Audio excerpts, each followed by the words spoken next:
Good afternoon, everybody.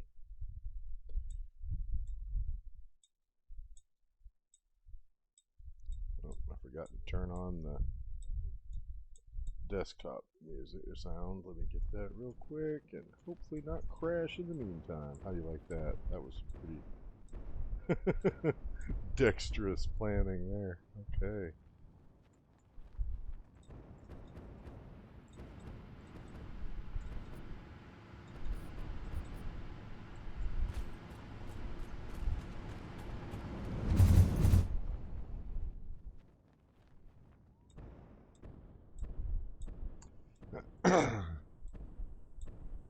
Before I start the stream, I always boot Satisfactory for a little bit and just try to get my bearings on what I was doing at the end of last stream, check my math, and that kind of thing. And I realized something pretty dreadful. The current plan that I had going here was I was going to overclock one of those machines that was making the high-speed connectors. Figured, oh, well, one machine, then that would be enough for both both machines, right? That would be enough for both of the machines making the supercomputers. Well, it turns out that it takes two machines to feed one, so they consume way more of, or basically twice as many of those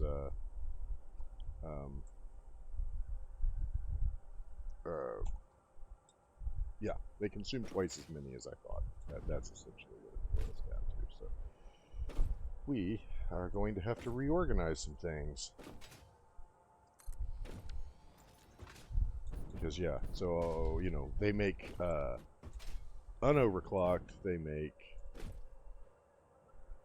3 per minute, right? And if you overclock them to 200%, then they make 6 per minute.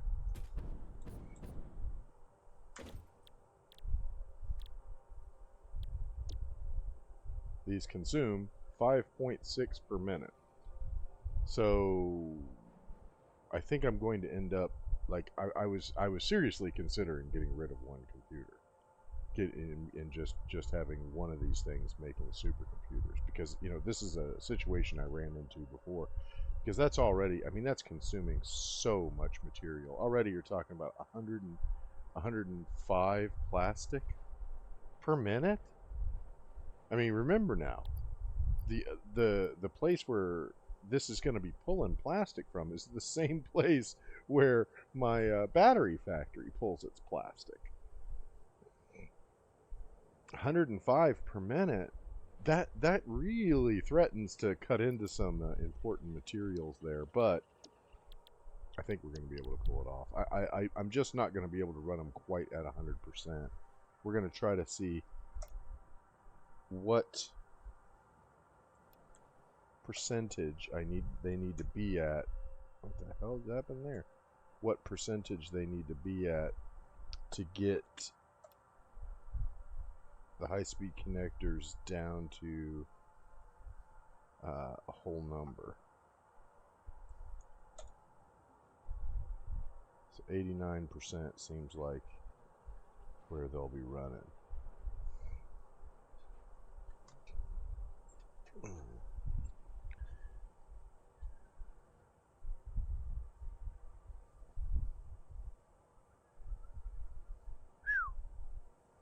And it's just an incredible amount of material.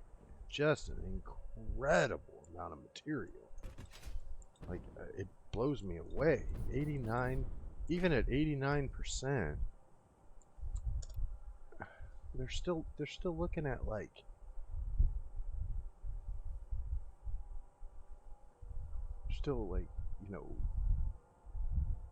basically 7.7 AI limiters per minute.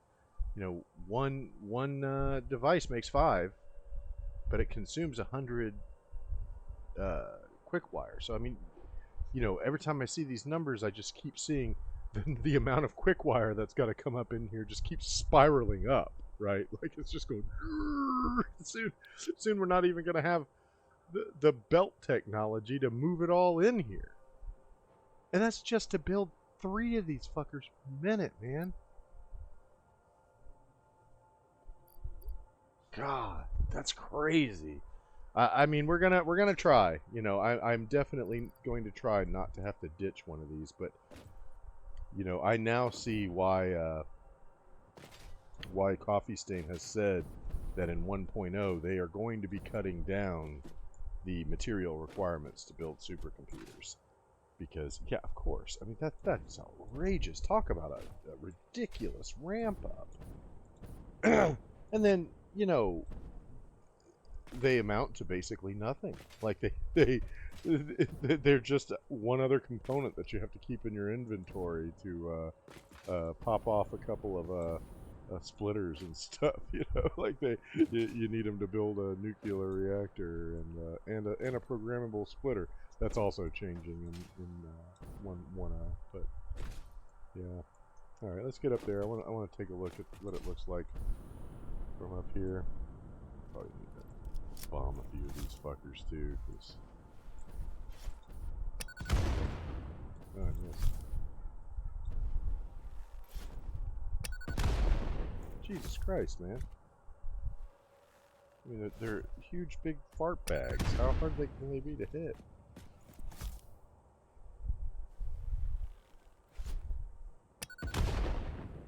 Missed again. I mean, dude, that was right next to it. I mean.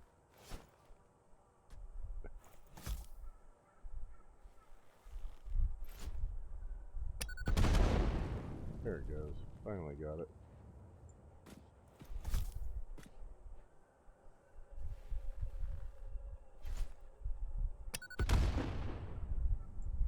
Alright.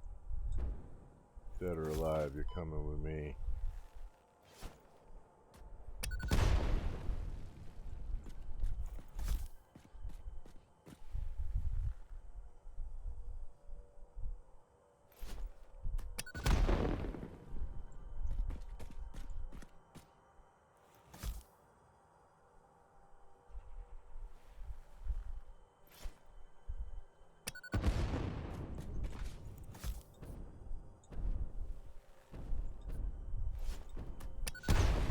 I mean, what the hell, dude? You gotta put these things right on them or something? Oh no, I got it. Just didn't.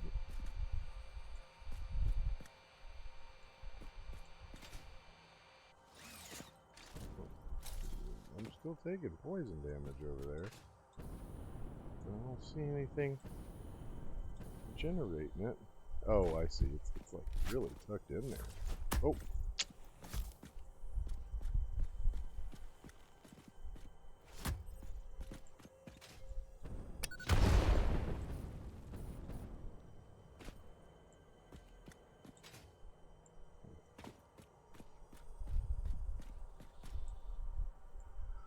Alright, let's get back up there. We'll look down on this, see what's going on.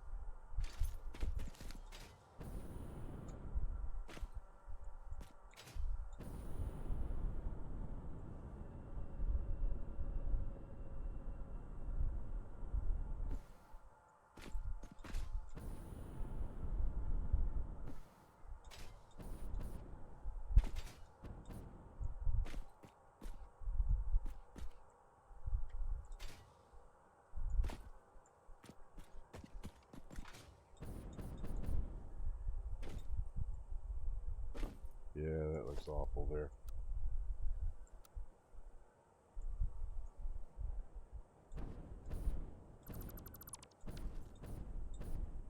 I don't know what the hell the... Oh, God. It was telling me it was lined up, but lined up? Lined up with what? You weren't lined up with anything I could tell. Yeah, look at that. What are you lined up with? You ain't lined up with that one.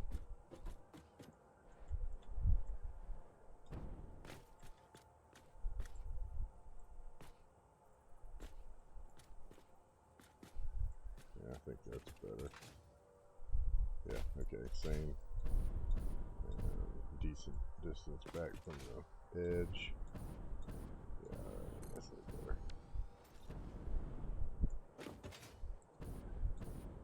Yeah, that means like with the standard recipe, you would have to have like 6 of those running on a floor because the computers would also be made in them.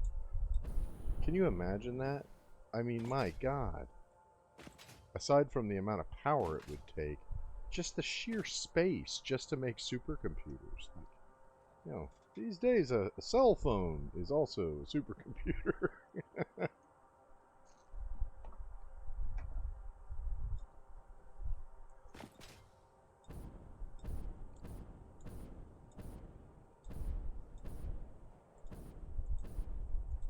Yeah, it looks alright. They're probably going to be in separate rooms and shit anyway once I get, you know, this stuff walled up and everything. But, oh, God. I can't believe how much more work this turned into. But yeah, that's part of the reason I wanted to bomb those out, because I think we're going to have a little bit more floor space at this point.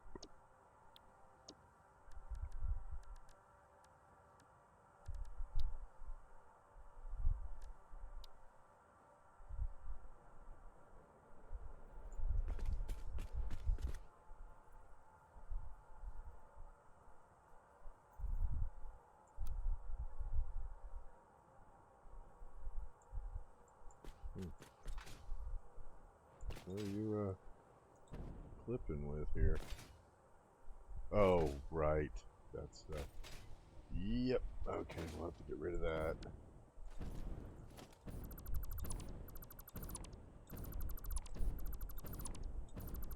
That's alright.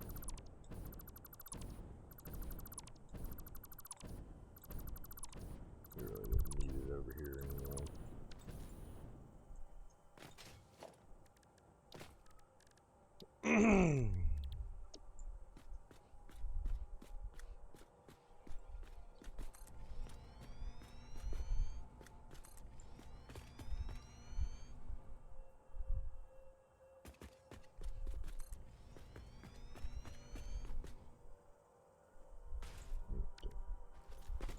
Alright.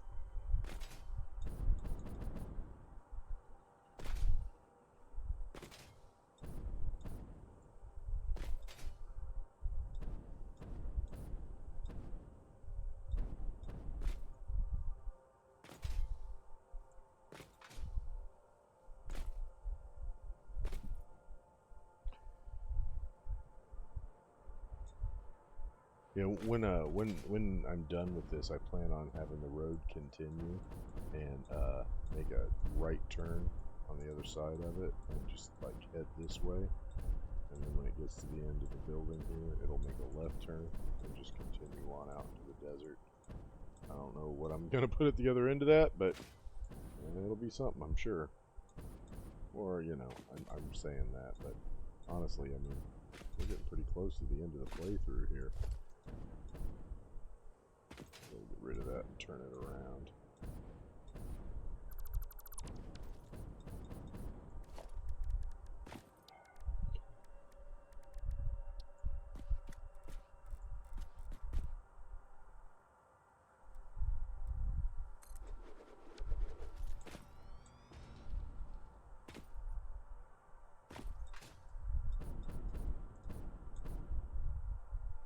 I mean, all of this,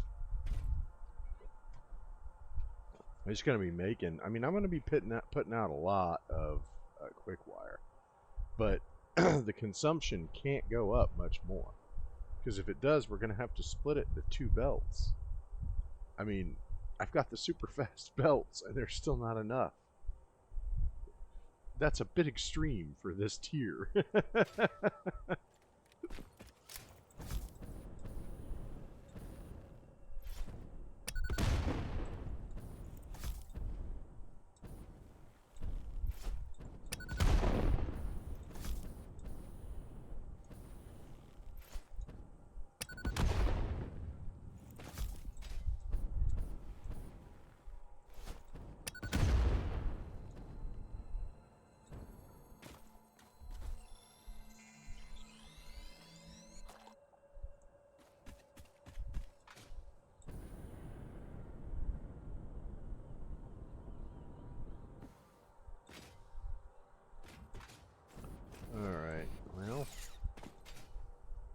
Let's see.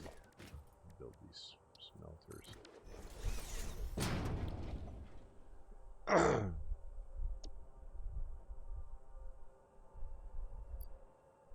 So 45.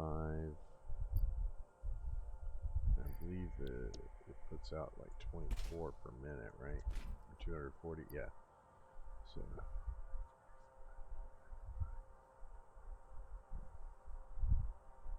240 divided by 45 equals, we can get 5 of them going comfortably, and they would produce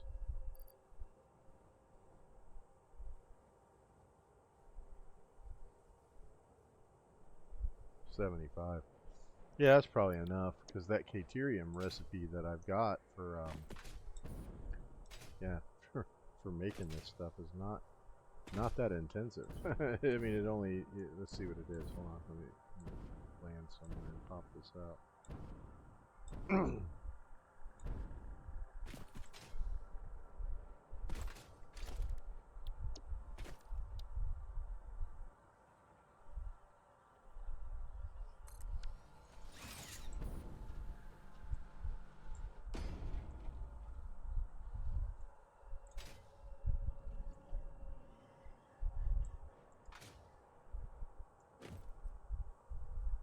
15 to 22.5. So with 6 of them going, it would be 40.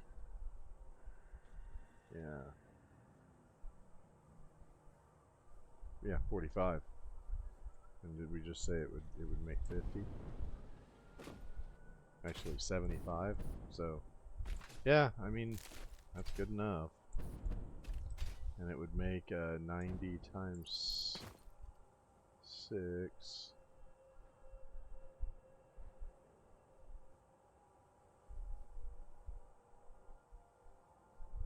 $540.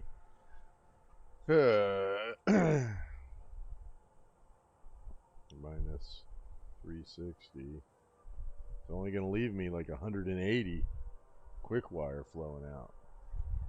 And so if we need it to make anything more than AI limiters, we're going to be, it's a wheel. It's a wheel. But I think that's enough.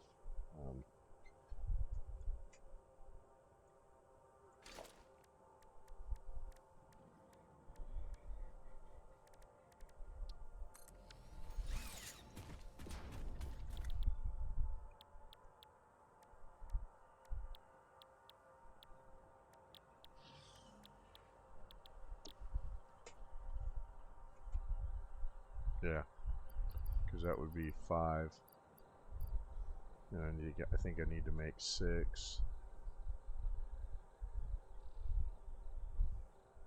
No, because we're going to need 200 plus.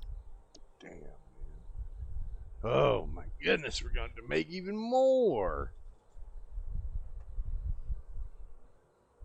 Yeah, we're going to have 9 of those things going, man. Can you believe that? I mean, this is turning into such a massive project. But it'll contain it, because you know 6 of them would need 45. Yeah, 45.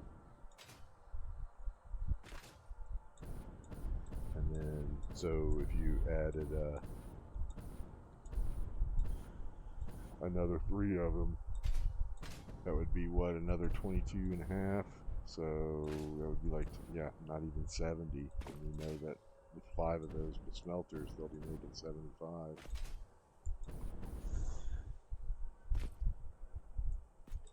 Oh boy. Alright, so 9 of those fuckers.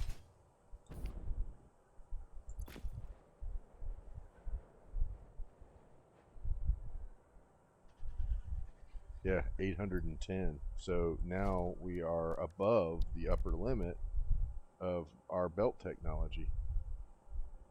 810 is 30 parts per minute more than the fastest belt can carry. So no choice but to split it into 2 belts. It's going to be 2 Mark IV belts, each with 405 on each belt.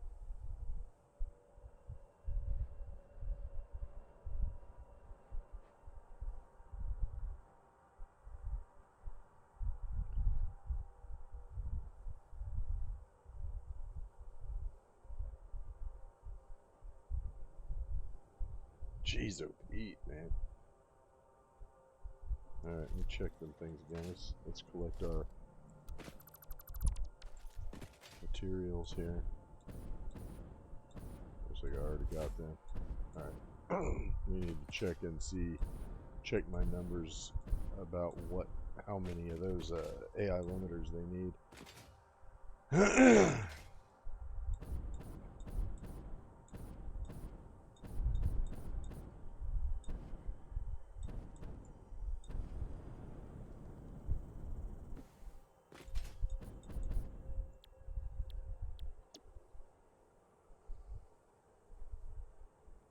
Well, yeah, I won't need 10. Yeah, because they're also not going to be running at that capacity. It's going to be 89%, right? Yeah. Yeah, so they're going to need just under 7. So, yeah, one of them clocked at 250% should be enough.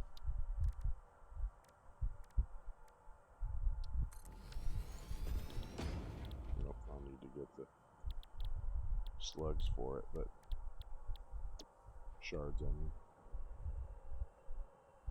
Yeah, so it's going to consume 250 though.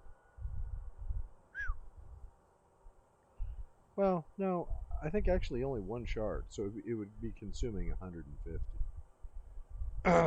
So 150, and then how much are these going to be?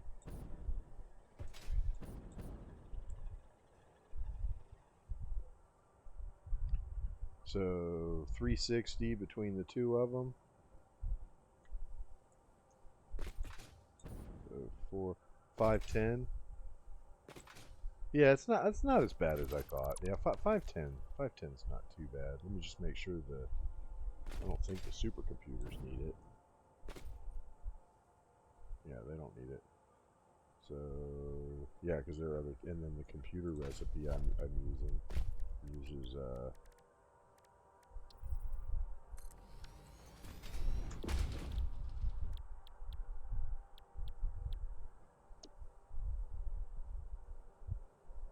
yeah, circuit boards. Oh shit. The circuit, so 510 was what they needed. Oh shit, I forgot about the circuit boards.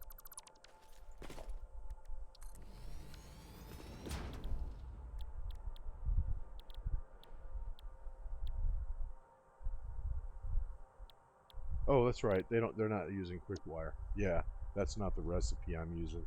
Their big problem is that they consume shitloads of those copper sheets that I'm going to be popping out. But yeah, I mean, two of these running will consume like 55 copper sheets per minute, but we'll produce 25 of those. And so these things are going to be consuming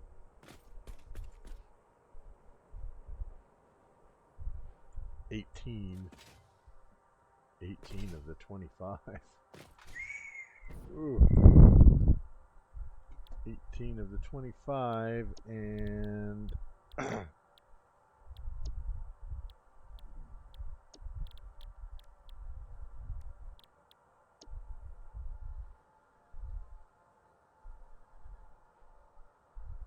yeah, 18 plus 15 is 33. So that would be 33 circuit boards per minute I got to be popping out. And that still wouldn't be enough. We're going to have to lower this even more. It's got to get down to where it's only needing 3 computers per minute.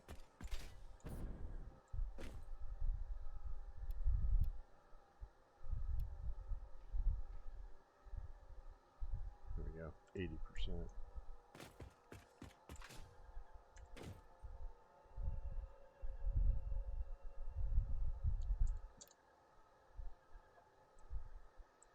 Oh my god, man.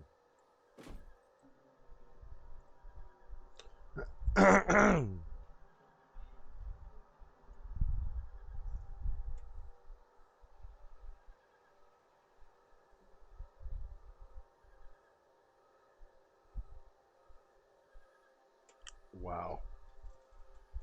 I don't even know, man. I don't even know how this is going to work.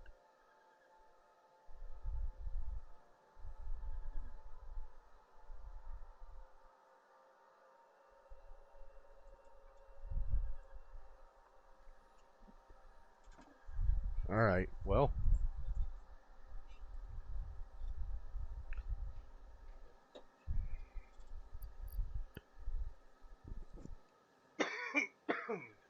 first let's figure out, because for it to make the we're gonna have to have 3 of these going, basically, to get any surplus of computers at all. And that would be what, 2.8 times 3. That would give us 8.4 computers per minute, and those fuckers would be consuming 6 of them. Yeah. So they'd be consuming 6 of them and producing 3 supercomputers per minute. So that's not horrible. I mean, that's, yeah.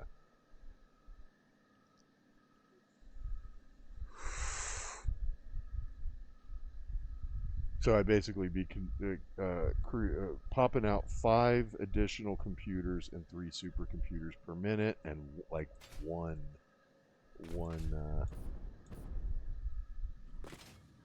AI limiter or a super high-speed connector. It'll be a little more now though, because they're producing 6, and these guys aren't going to be consuming what they were originally were. Yeah, yeah. So I'm now producing 12, and they're consuming 9. So 3 per minute. So yeah, three high-speed connectors, 3 supercomputers, 3 computers per minute. That's what's going to be the surplus in this factory. So, I mean, not great production, but not bad.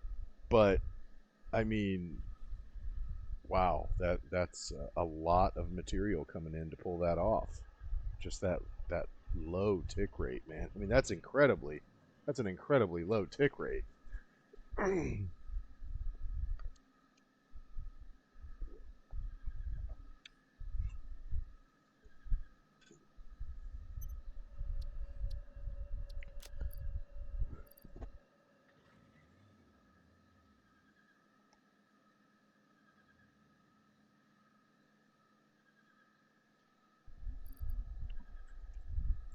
me.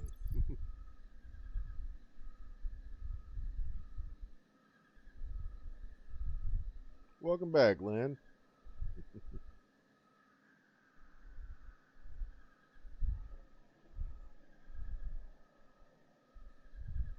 Got here just in time to hear me cussing and carrying on about the amount of material I'm going to have to try to organize for this factory.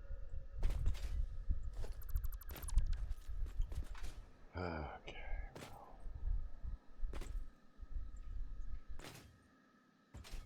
Alright. So let me figure out how many circuit boards I'm going to need at this point.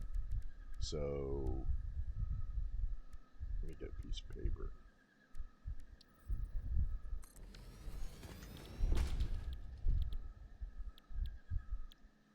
Alright, we're going to need 3 of these going.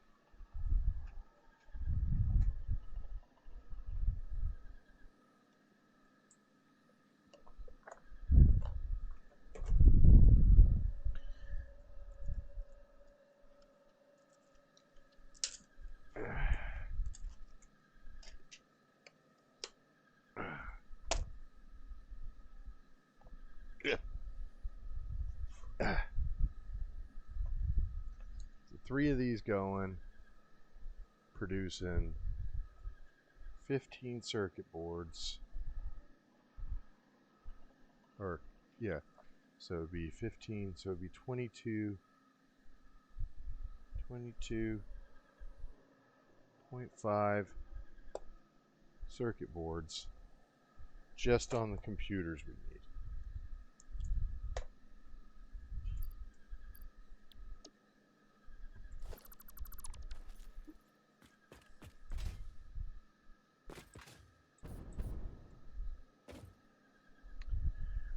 And then these guys need 6 each per minute. So that's another 12.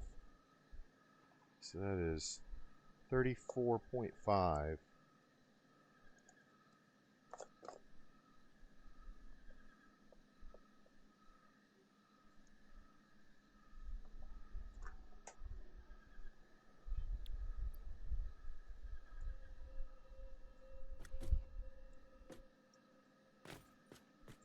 And these guys don't use circuit boards, right? Right. Okay, so that's 34.5 circuit boards per minute. And the machine that makes the circuit boards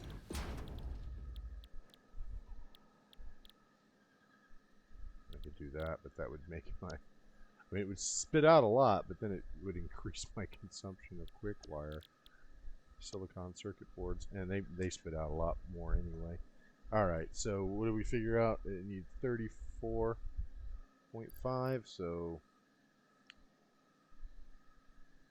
34.5 divided by 12.5 equals, so I would need 2 machines at full capacity and one at 76%.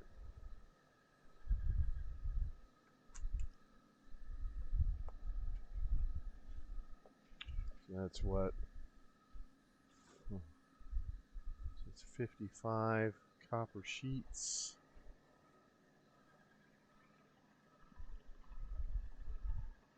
Yeah, 55 copper sheets. And then one at 76%.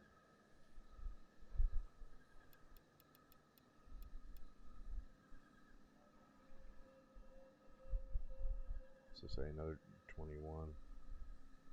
Plus 21 is 76. So I need 76 copper sheets per minute. Silica I'm not as worried about because you make a lot of silica.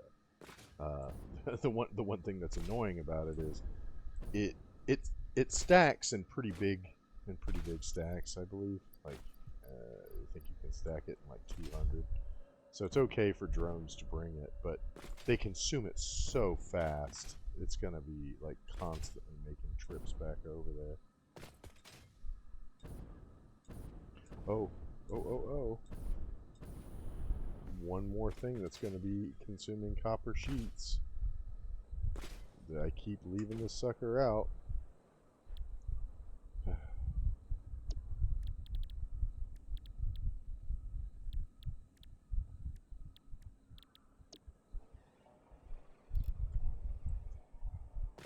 again, they eat 6 of those, and he's going to make 5 of those.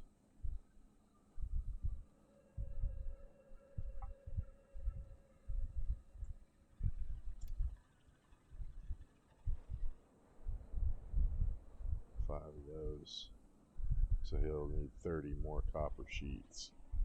Holy shit, man. 30 more copper sheets. So that's 106 copper sheets we're looking at now.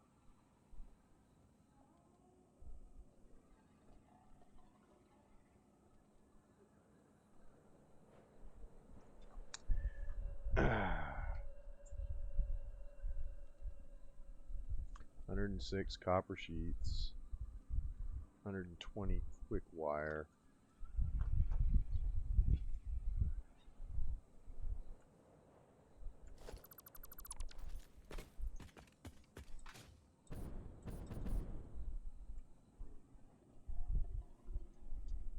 That's what, 300, 480 quick wire.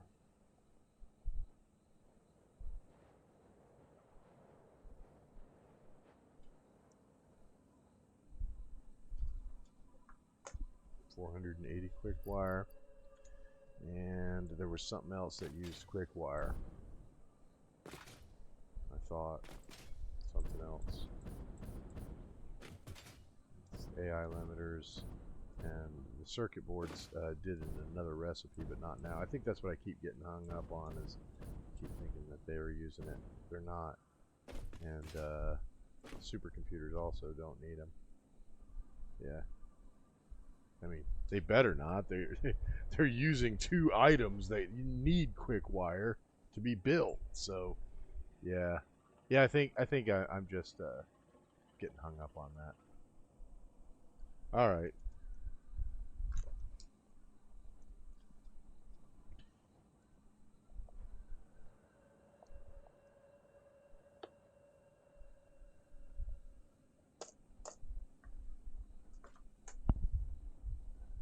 Oh boy. Okay. Boy, this is turning into a nightmare. But you know what? I remember that I hit a wall making a supercomputer factory in one of my other playthroughs, because I mean, this is why they're dialing down the material requirements to build them, because yeah, it is over the top. I mean, you know, they're also reducing the consumption of screws in the mid game for the same thing. I mean, it's so ridiculous. It's so hard to make enough screws to actually make everything you need to make. It's like, do I really need to have 4 screw factories just so I can make my reinforced iron plates?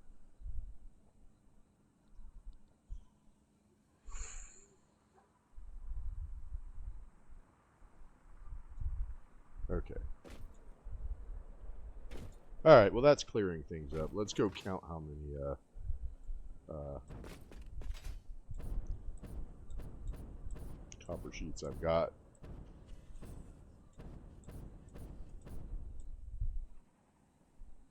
Coming in over here.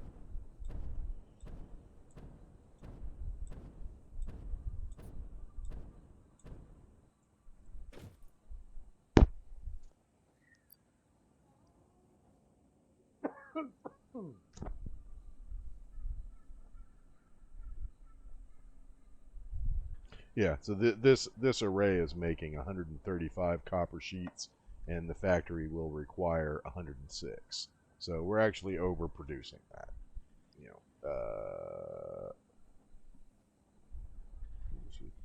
minus 22.5.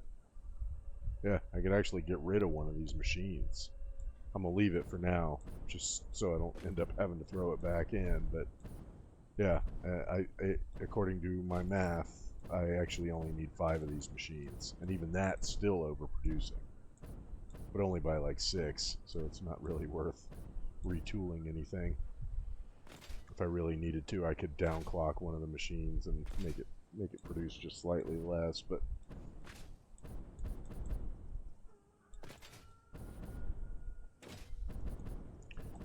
okay, so this was 4. We're trying to get 6 of these, I believe.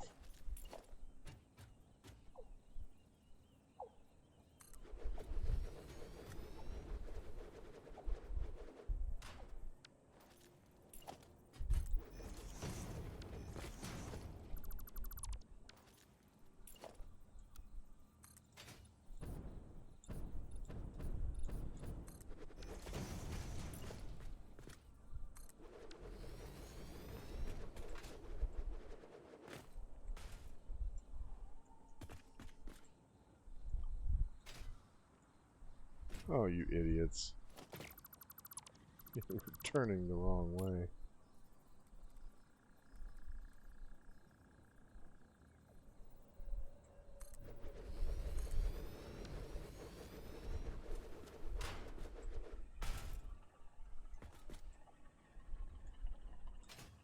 Okay. So these things are making a shit ton of copper ingots, which is damn good, because we're going to need them.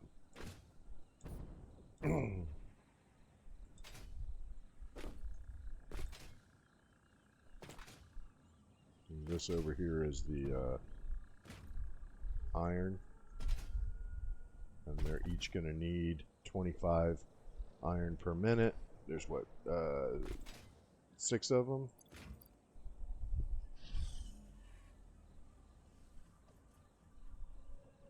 $150 per minute. I believe you're pulling 240 per minute. Oh, about that. We can actually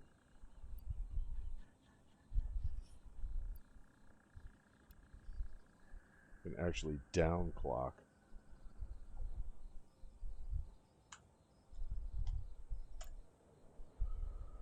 That'll save me a little power.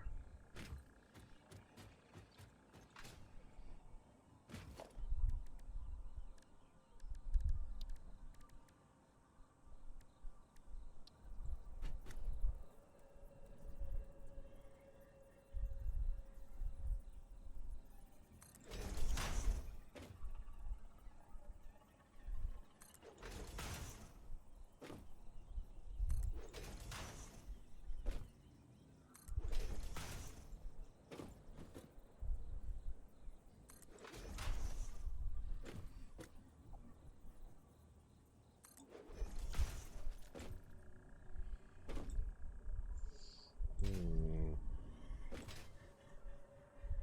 150 per minute. So I only need a Mark III belt for that. Oh, well, that was dumb.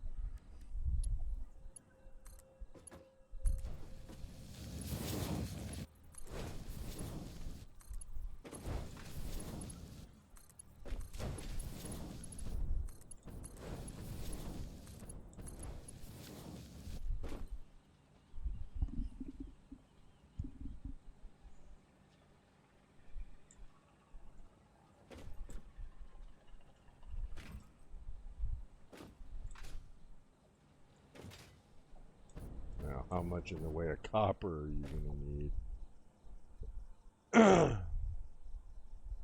50. So 50 times 6 is 300. So they actually need a faster belt. And I'm probably going to have to overclock the miner.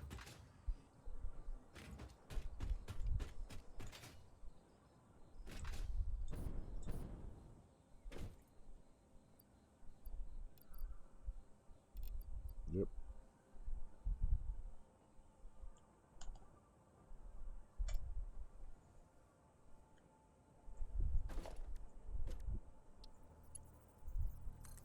No, not that one. I need the Mark IV belt.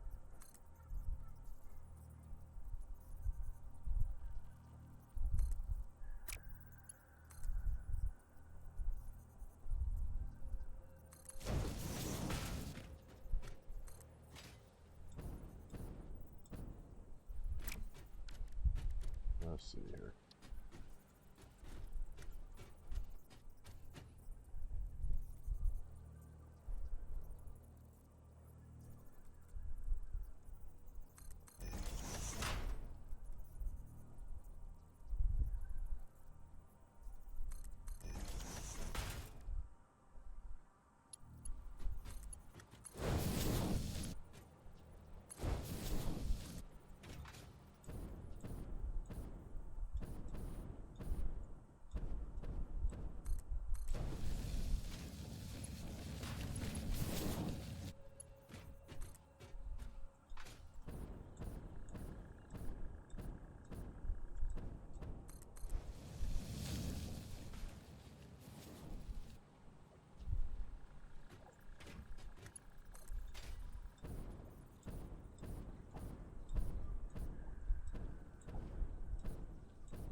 Alright, so now we gotta figure out how we're gonna get these guys up and over. Because, I mean, I guess we could just do them.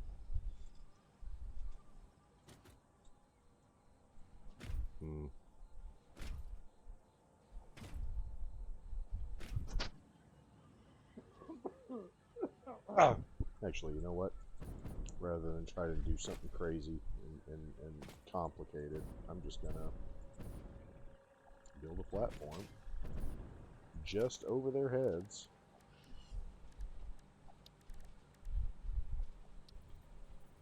Yep, just like that.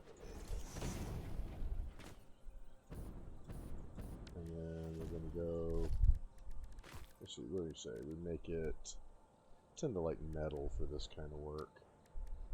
We're gonna make it a Mark II belt, or Mark II, or a 2 meter thick platform.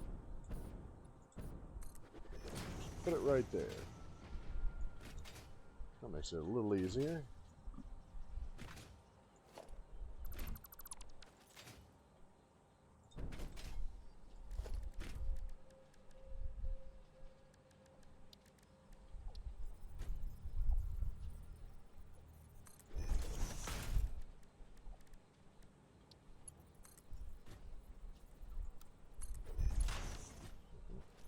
Too close to get in there. Yep. But that's okay, because I can just do it like that. Let's see if it'll make it. Probably not, because I had to back it up. It almost... Oh, it did. Oh, now that is a nice smooth belt. Look at that shit. Bam. Disco. Right in. Okay.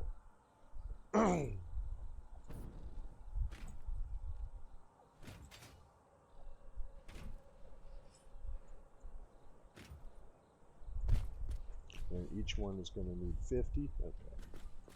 So let's go ahead and do these first, because they also need to be fed.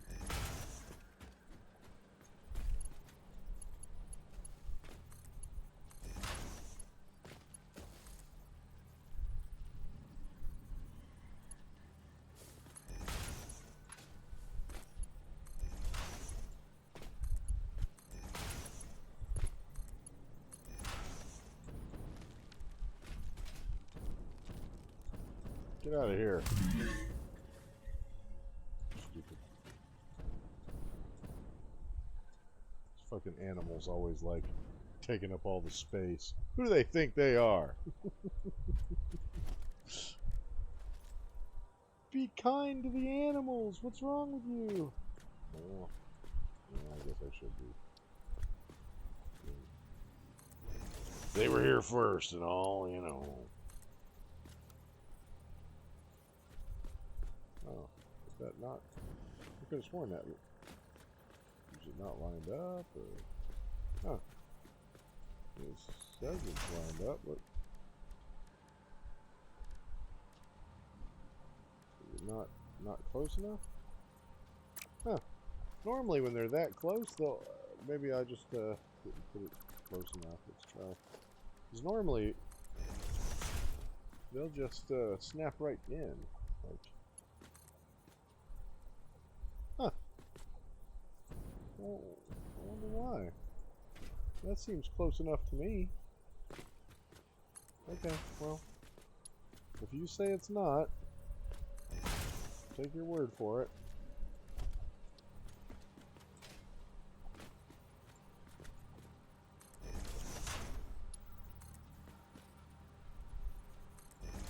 So bizarre. I've never run into that. Normally it will clip right in.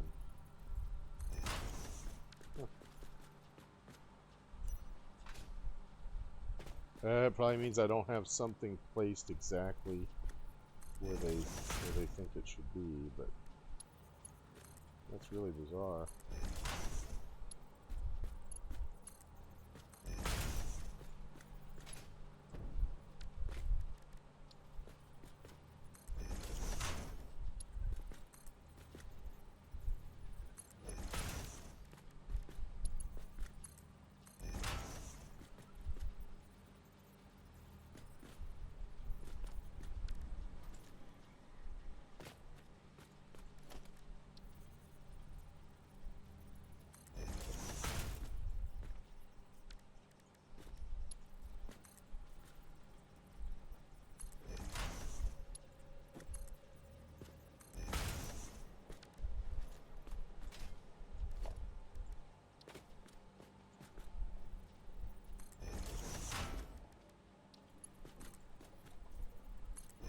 That's crazy.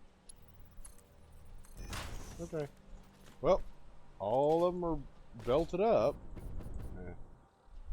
Oh no, I haven't done this part here.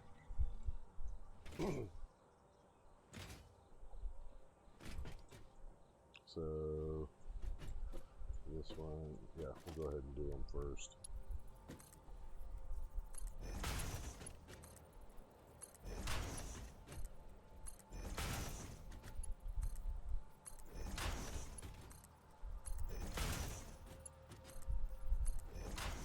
Okay.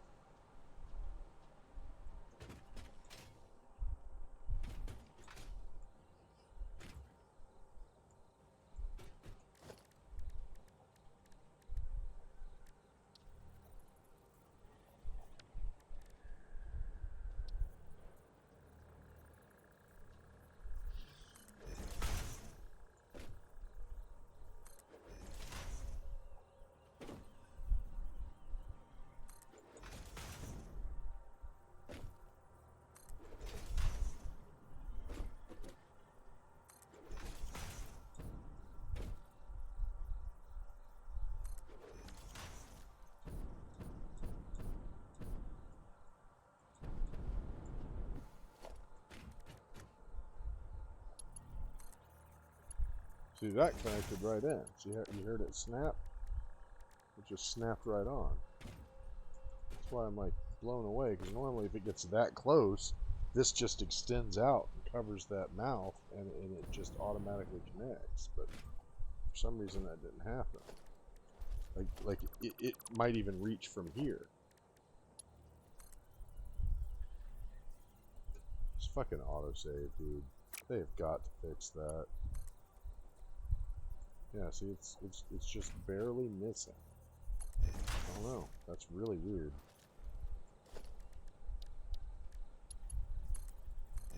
All right.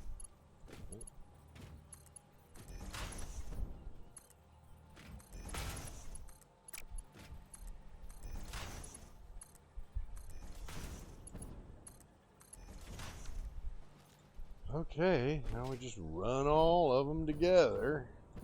The Mark IV belt.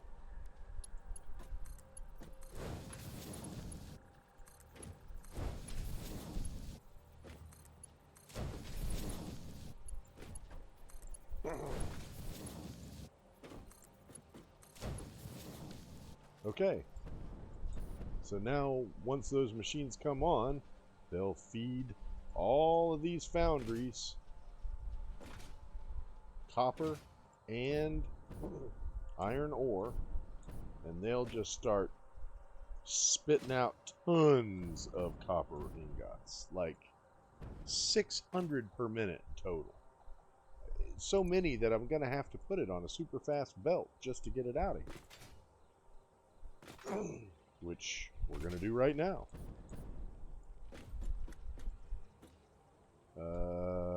Oh, it should go this way because we actually need it to feed those things first.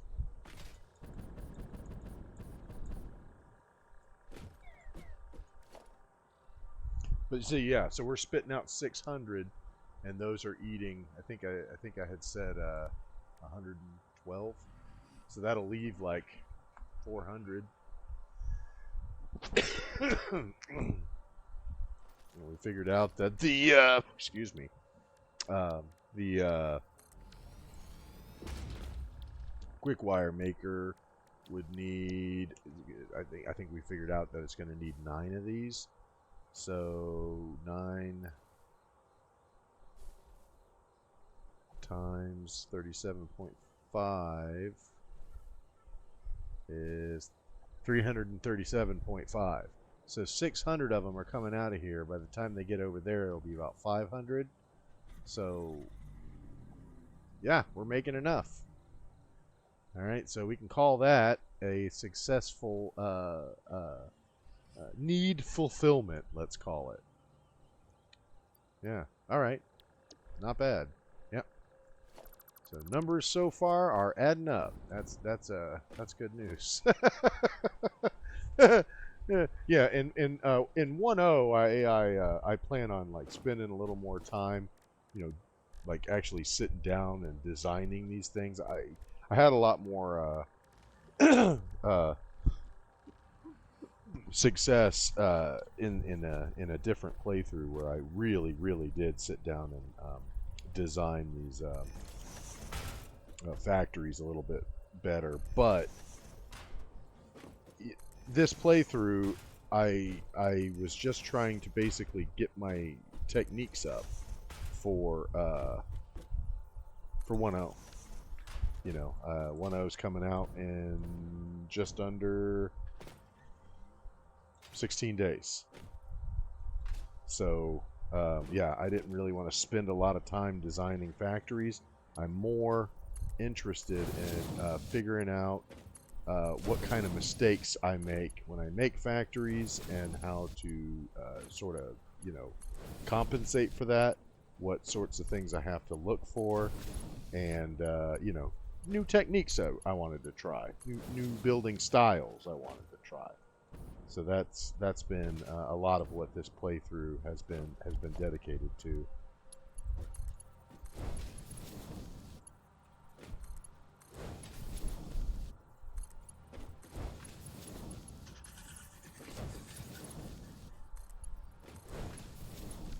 Holy malarkey, Batman!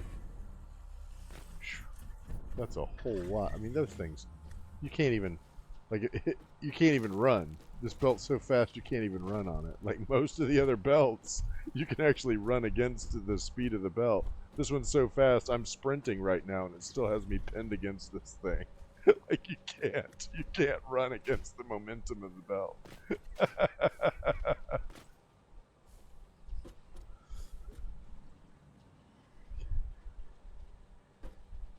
If you don't move your ass, I'm gonna shoot you. Okay.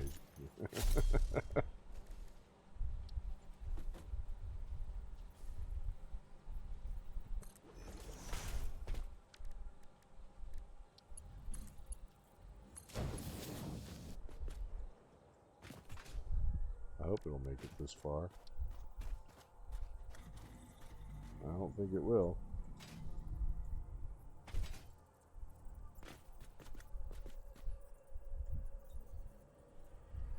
And that looks like it should match, but I'm not getting the green arrow, so that most likely means it's too far for it to make it. Yep. Conveyor is too long. By how much? Oh my god, dude.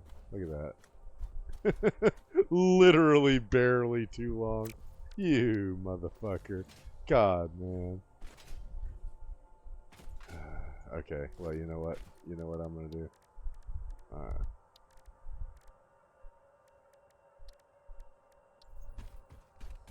I'm gonna just extend the platform out a bit. And just to show them how angry I am, I'm gonna destroy more of the flora and fauna! Oh, maybe not. I guess it didn't do anything.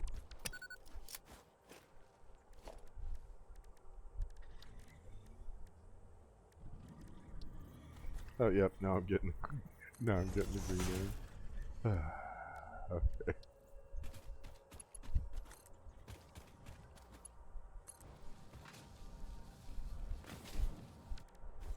Yeah, and the only reason to have that raised up is just so, you know, when you're trying to run around down here and trying to, like, get around, you don't constantly have this belt that you have to jump over. Get out of here, dude. Yeah, I'm gonna do this one the same way. It's gonna be, because this is gonna be a super fast belt that's just gonna be zipping through here.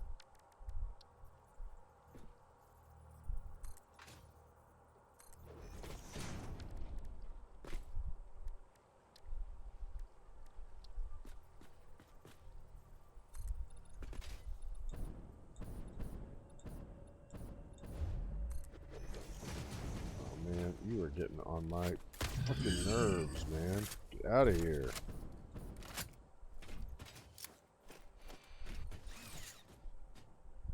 Yeah, keep running. I'll shoot you again.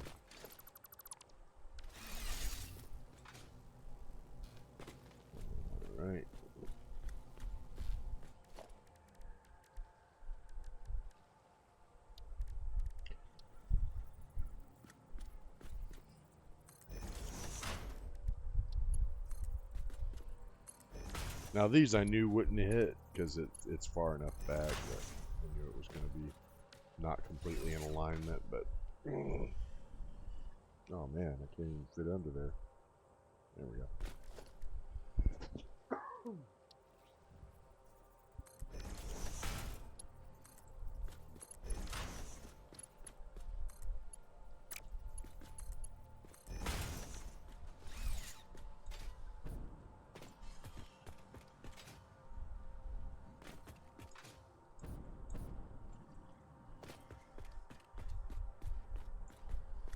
Yeah.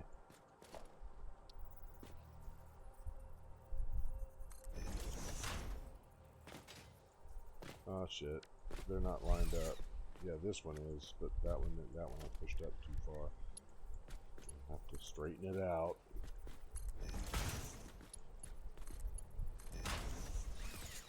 Yeah, I mean you could go in there and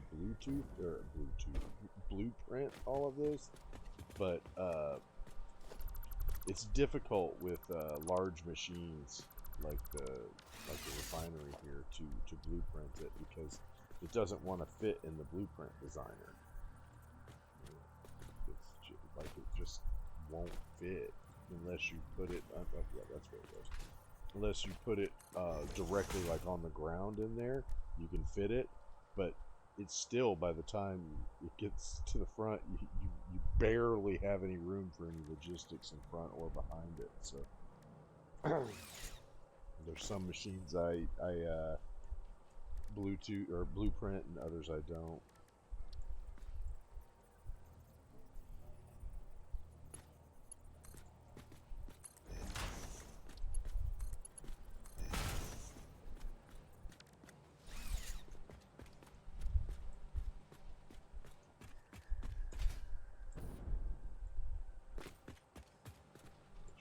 That one.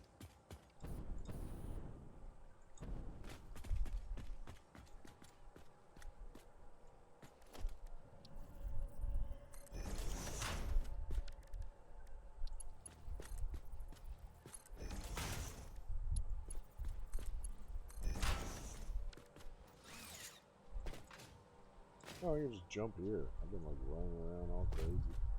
Yeah, normally I put this platform a little bit closer to it so that it would fit in, but I actually wanted it a little further back because, you know, after it's done here, this belt's going to continue on. Like normally when I build one of these kind of manifolds, the belt ends at the last machine, but not this one. This one's going to be on this bridge.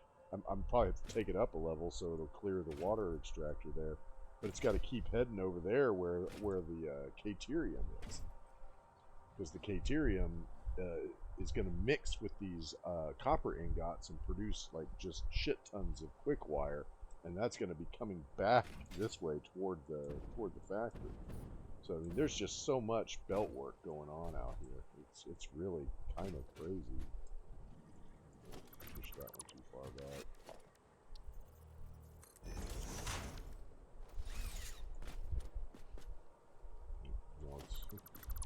Now it is offline. Is it there?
Oh, come on, man.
Is that the right level? I don't even know. Let's see.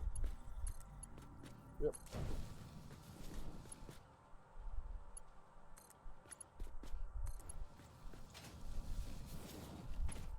There we go.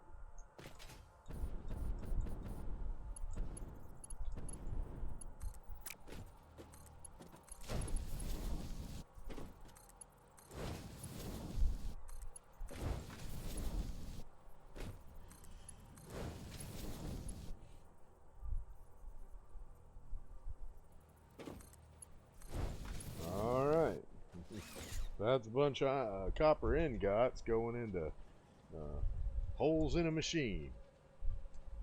Ooh, boy, that was a lot, man.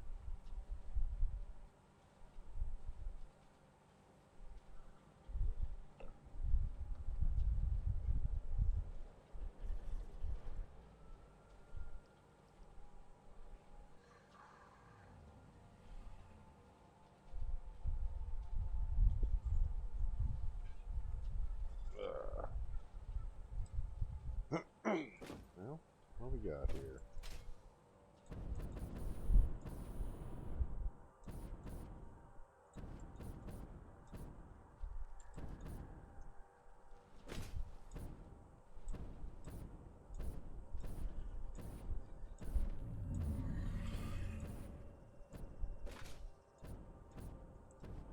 Yeah. It's hard to believe this is just the ancillary. This is just a support for that factory right there. You know, all this stuff. Wow, watch this. Woo-hoo, I'm super fast. So fast I can't even control where I'm going. You know, it might be interesting to put one of those in front of a super cannon, hyper cannon. Okay, well, let's see here. Is it gonna clear that? Nope.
Yeah, just stop.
much quick wire did I say I needed? 480. Whew. Man, that's a lot of freaking quick wire, man. That's a lot.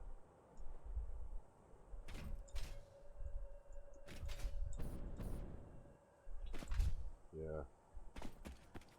Well, we're going to get that taken care of. But I just realized that I'm going to have another piece to this factory. It's probably going to have to be like a an extension to the subfloor. I think I can get that to work, but I have another blueprint designed for smaller machines that need less logistics. Since a lot of the logistics is being done outside the factory, this should work. It's called the factory floor laminated. That's the problem. It's still trying to snap to that upper level, and I need it to snap to this lower level. So let me try just using the standard.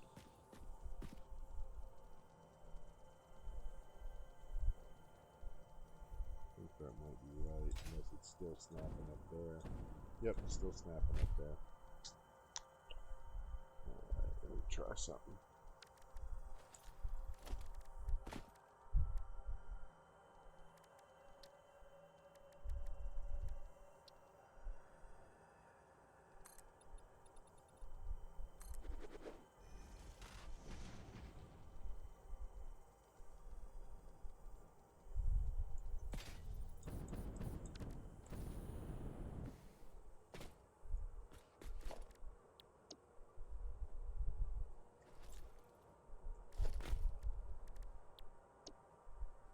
See if this fits. I might end up having to keep redesigning this shit.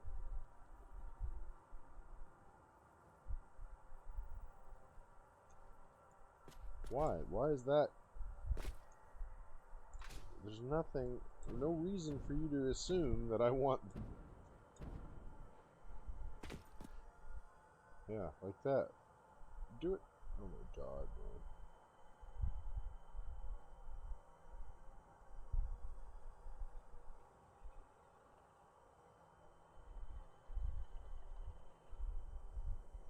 Let's see.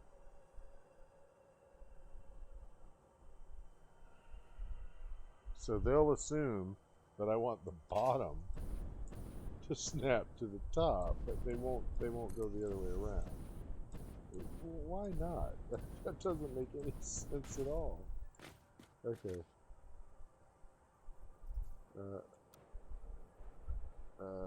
What do you, why is that what you assume is the... let's get rid of that. That's not what I want anyway.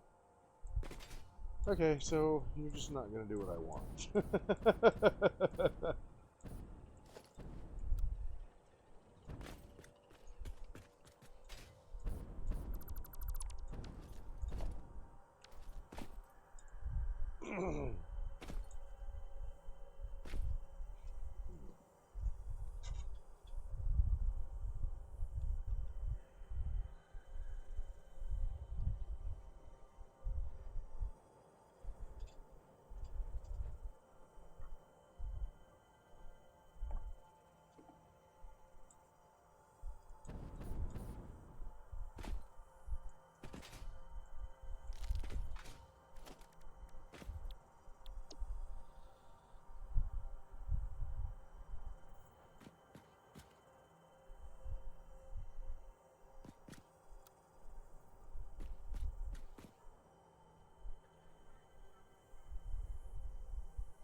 Man, that would be so perfect if we could get it to fit.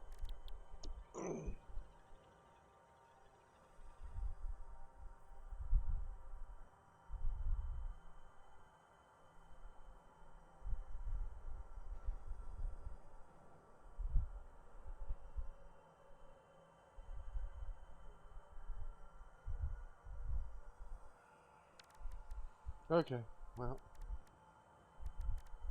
I hope they do some work on the blueprint AI, like where it tries to, like, this is the same one. Like, why are you not able to snap to that one? Like, it's the same damn.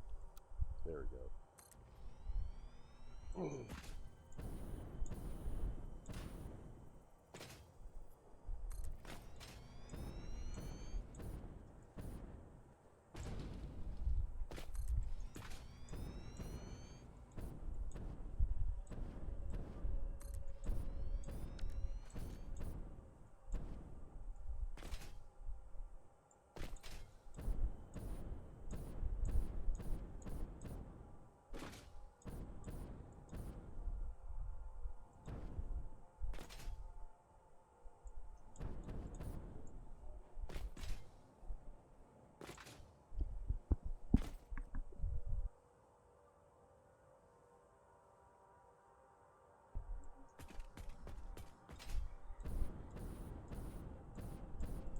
Yeah, that's looking pretty good, but I wish I could get another level in here.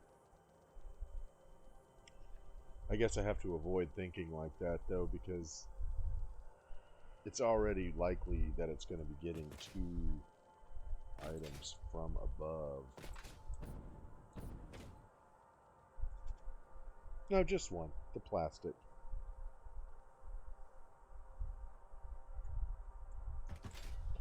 But then these are also going to be getting 1 item from above. And so is the computer's machine. So that's 3 shipments coming in here.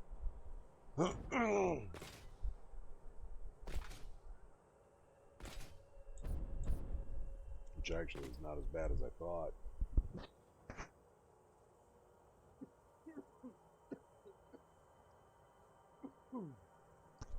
Okay.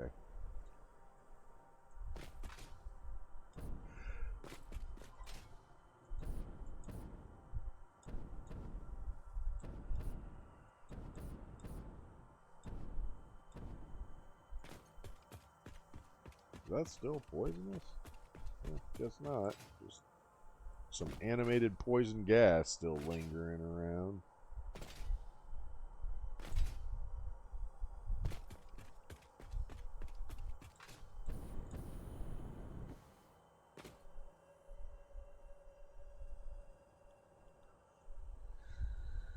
Alright, let's connect those 2.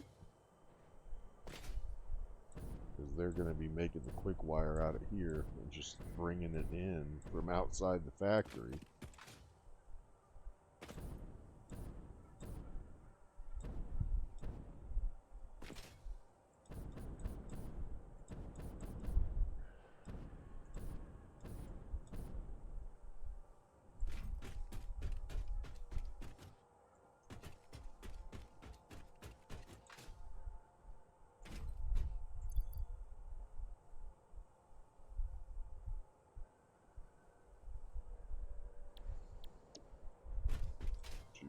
$225. Trying to save all the power I can right now because this is turning into something huge, and I'm starting to worry about having enough power.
Okay.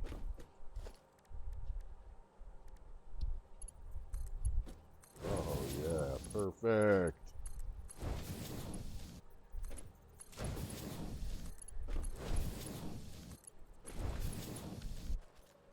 Okay.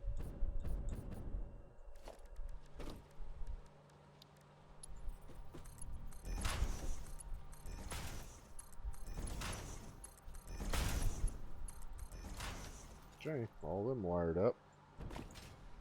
And it's what, 70, 75 or something? Yeah, I think it's 75. Yep.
That's probably good enough.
Alright, so we need to build 9 of those. Let's see if I even have enough.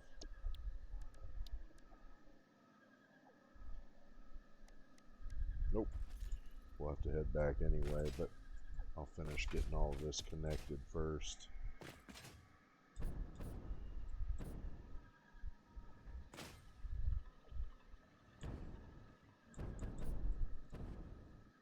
Alright, we're gonna put... Yeah, let's get this area here cleared out.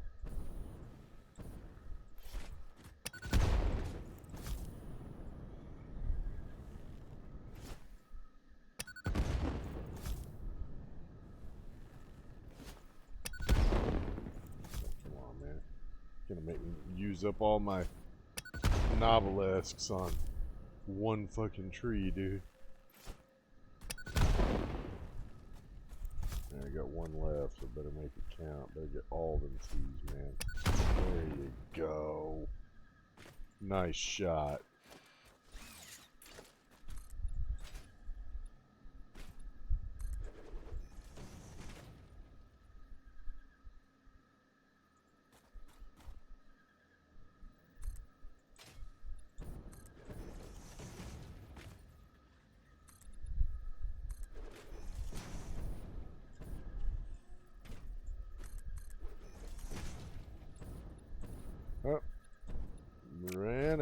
material. Alright.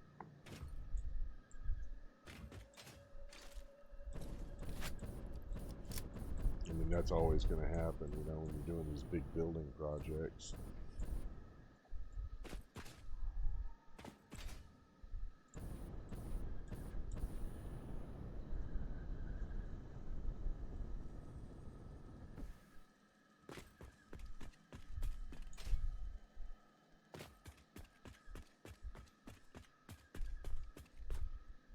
Oof. Just ran right off the street.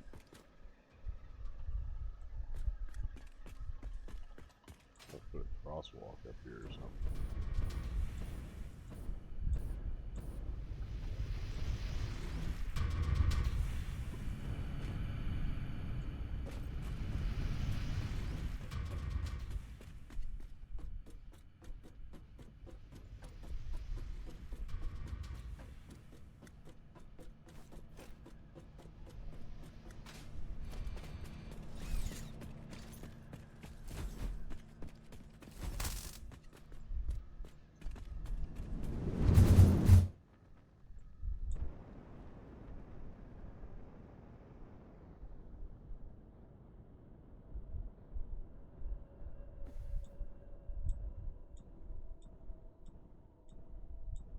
I think I put that on a little too long of a burn. I was looking at something else and not really paying attention. Oh, beautiful. Come on, come on, come on, come on, come on, come on. Oh, right before I ran out of fuel. Didn't take any damage either, can't believe it.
Wow. Okay. We need a bunch of materials. Man, I need to start cleaning off this roof. I got so much shit up here, I can't even hardly get around no more. Ugh. Need, how are we doing for concrete? Oh, we're almost out of that too. Yeah, of course. Just built a platform across an entire lake. Some steel beams. Reinforced iron plates.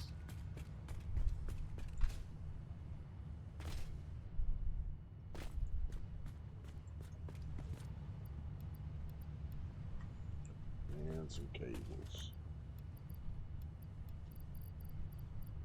Alright. Don't need all that turbo fuel either. It's taking up a bunch of room in my inventory. I'll just stick it in the shelf over here. Yeah, that's a good place for it. Oh, I got some more power slugs.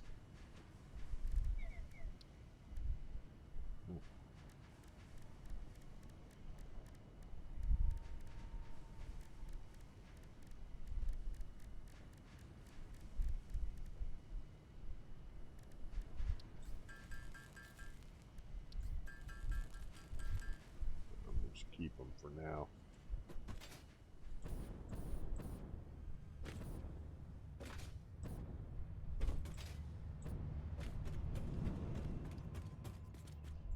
I repositioned my hyper cannon on my base seems to give me just a little bit more forward thrust.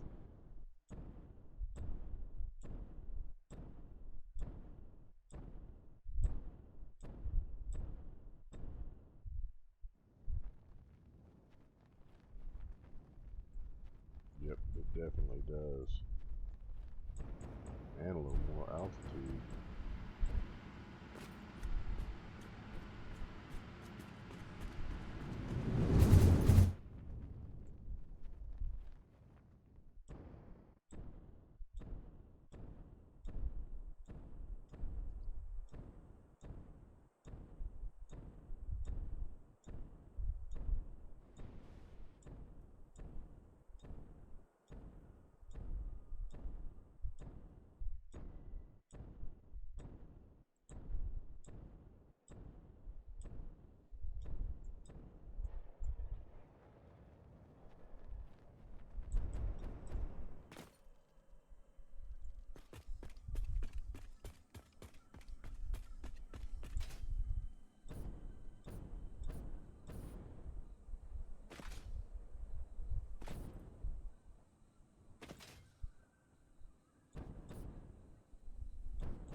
Man, where the hell did it even go?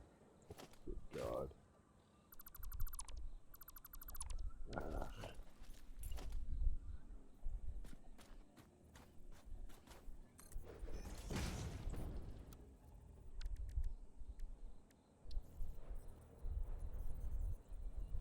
Oh my God, man.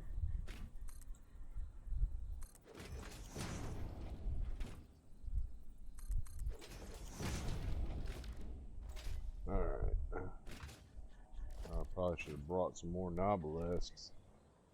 I have to keep on blowing up all this vegetation that keeps getting in my way.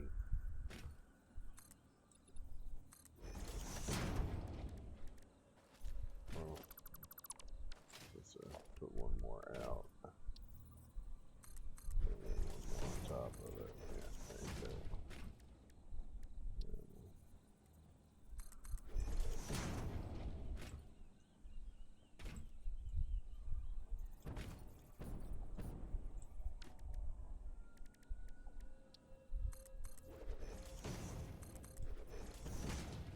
Oh, man.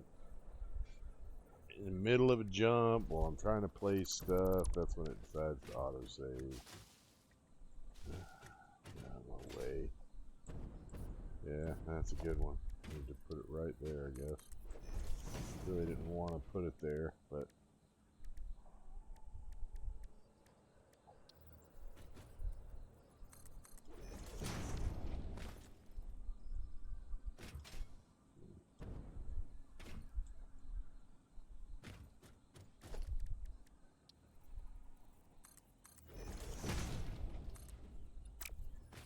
oh my God, man, please.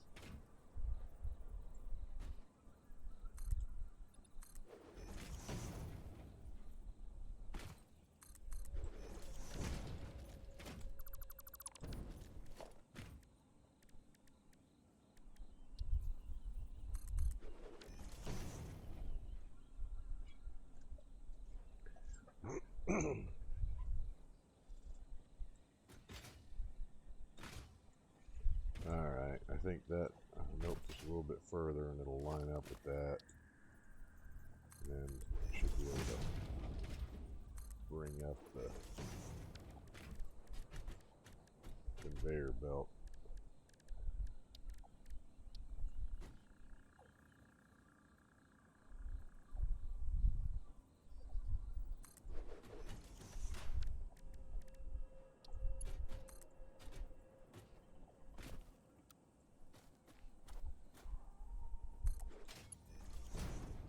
Alright.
Oh man, you took it away. Oh man.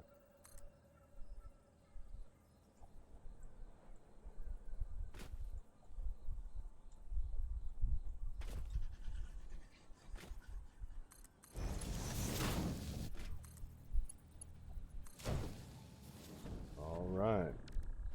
That is where the remainder of the copper ingots will go after many of them will be turned into copper sheets. The rest of them will come here where they'll be meeting with my Caterium ingots to make a special recipe of quick wire that I have.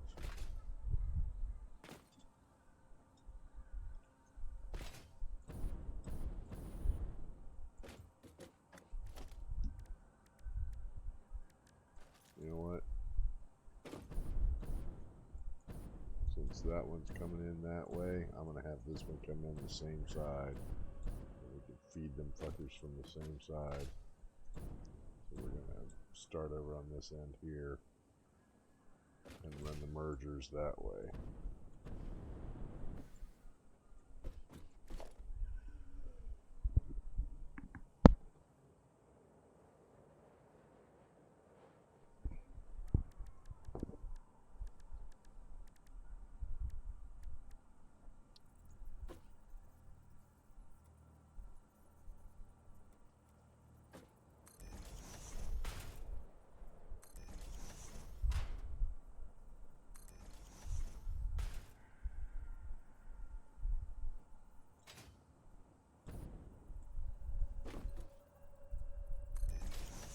And this one is the only one that's going to be turned differently.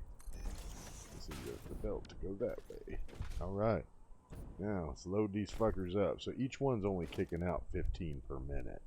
So it only needs to have a Mark 1 belt. Funny thing is, even with all of them added in, it's only going to need a Mark 2 belt to move them all.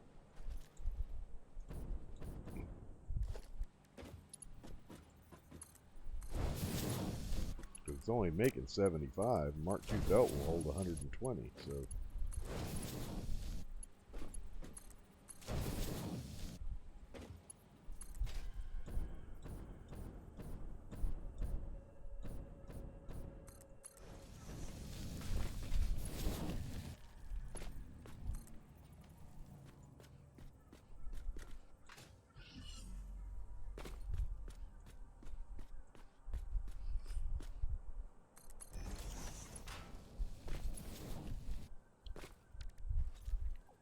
alright. See how many of these fuckers I can fit.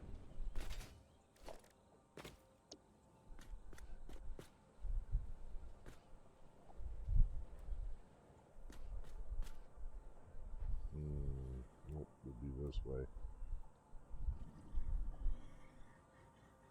And that's only going to fit 3 of them.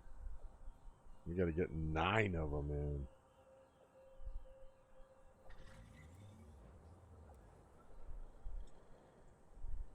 Yep. Well, you're going to require some more playing around. Alright, let's see here. Get this over here.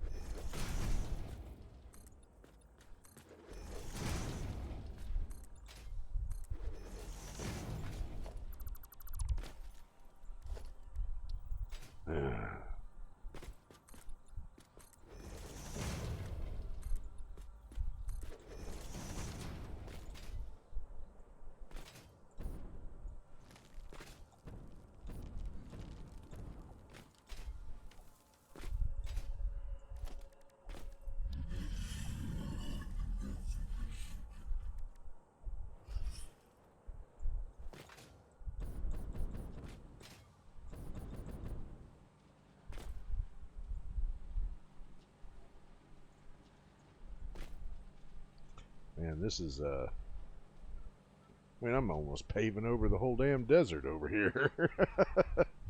Wow. Just to make 3. Count them. 3 supercomputers every minute. You can imagine if I'd tried to make 10. I'd have to pull the whole biome down.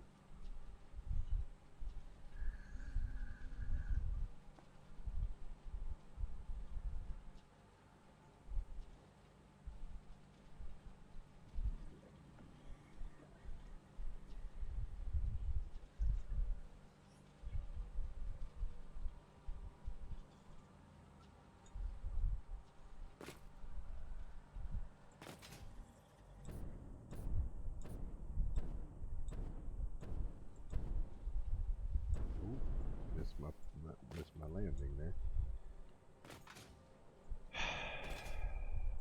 Yeah, I don't think I still have enough room. Because it's going to have to go out this way.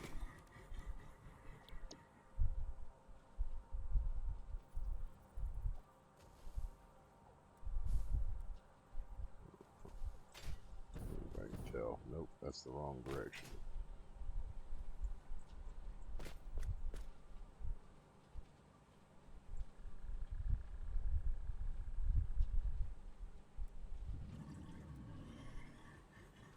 That's the right direction.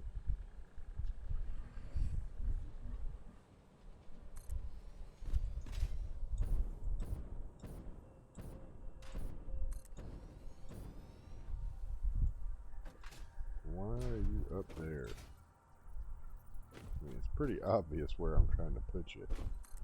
Alright, so we'll just have to come back with some novelesques so we can get this thing straightened out, but holy moly, man, that is a lot of fucking machines.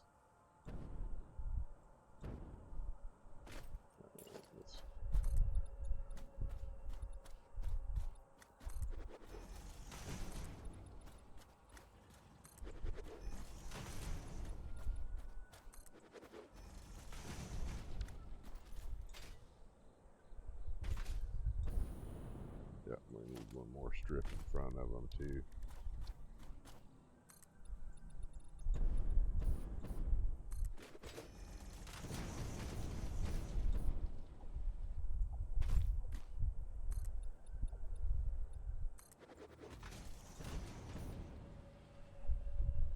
And then over here on the side too, I saw some of them were sticking out. Yeah.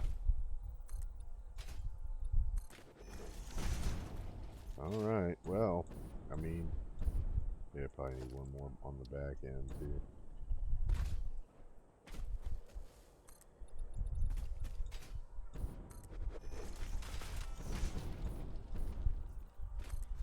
Yeah.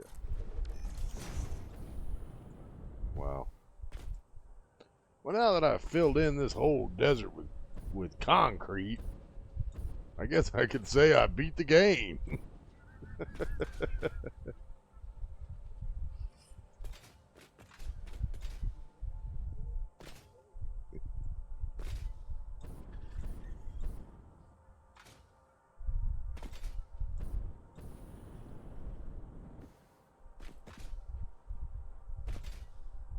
Wow.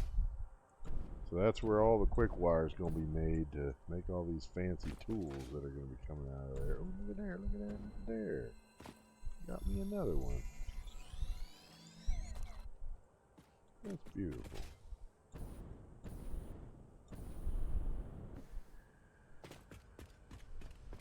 Alright, we're going to head on back.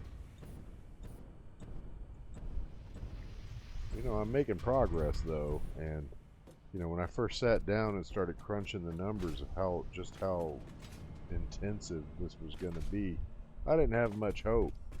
But now, I mean, I figure we're probably going to at least finish the layout of the logistics for everything that needs to be manufactured and belted for transportation in the northern forest at least.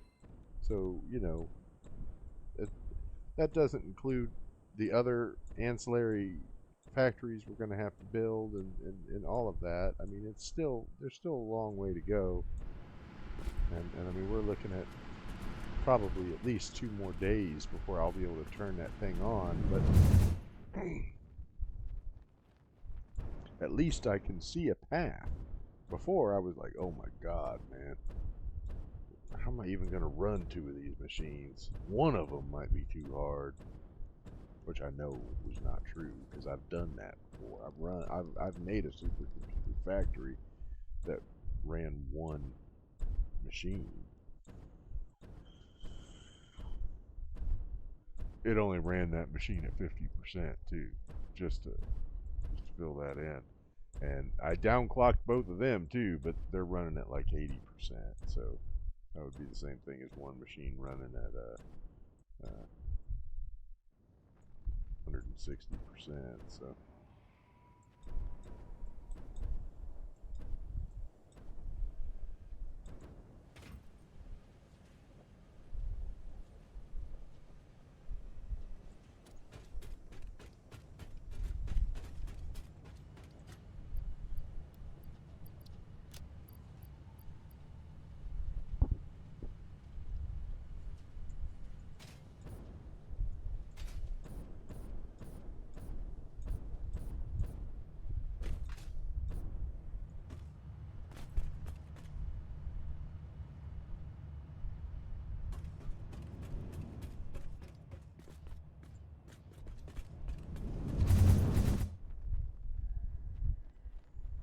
I'm gonna finish off this this one piece here, and then we're probably gonna take a break. That'll end a 2-hour stream, and I'm gonna squeeze one more in today, though. It'll probably only be an hour-long stream, but I'm gonna get one more in, and hope that that will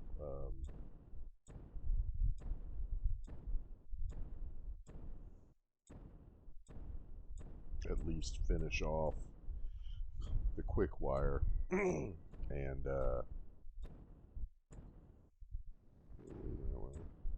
yeah, I'm going the wrong way.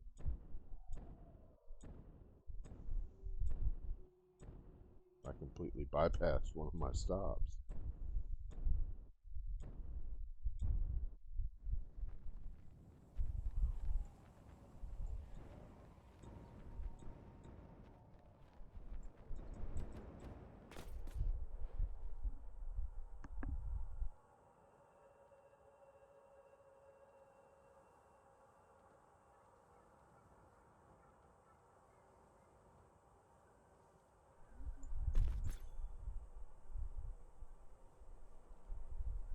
I mean, regardless, I gotta say that I'm pretty thrilled with the direction that it's going.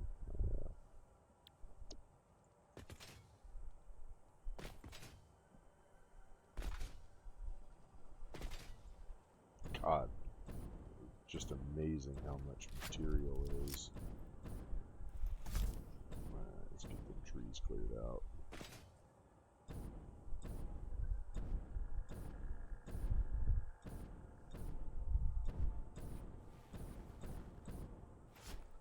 I didn't even get the tree.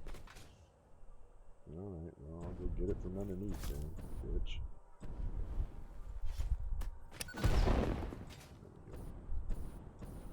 There, that's better. Now I can see what I'm looking at.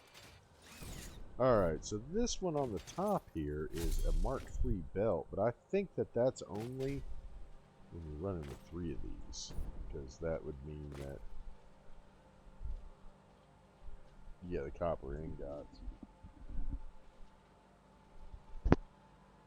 And then this other one is yeah, also a Mark III? Huh. We don't need a Mark III on that one down there. I mean, we're probably going to need a Mark.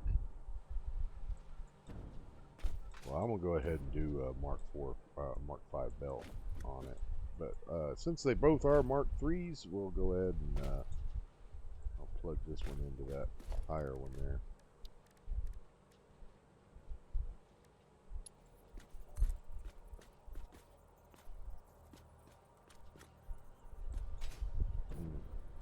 It's trying to give me that. Yeah.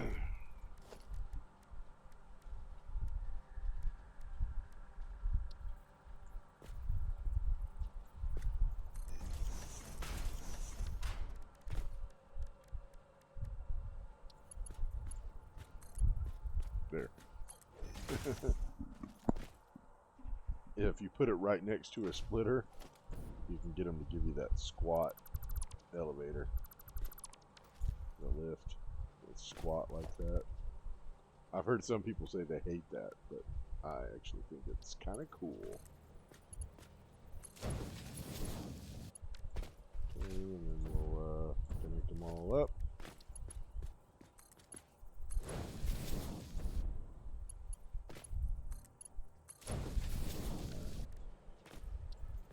Switch these over.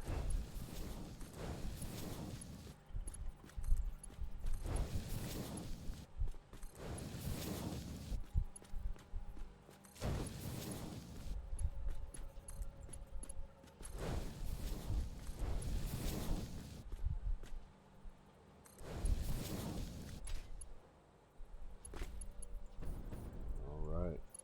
Not bad right there.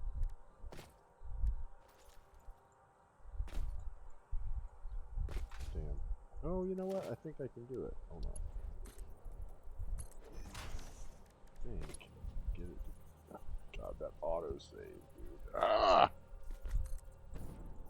Yeah, that's too much.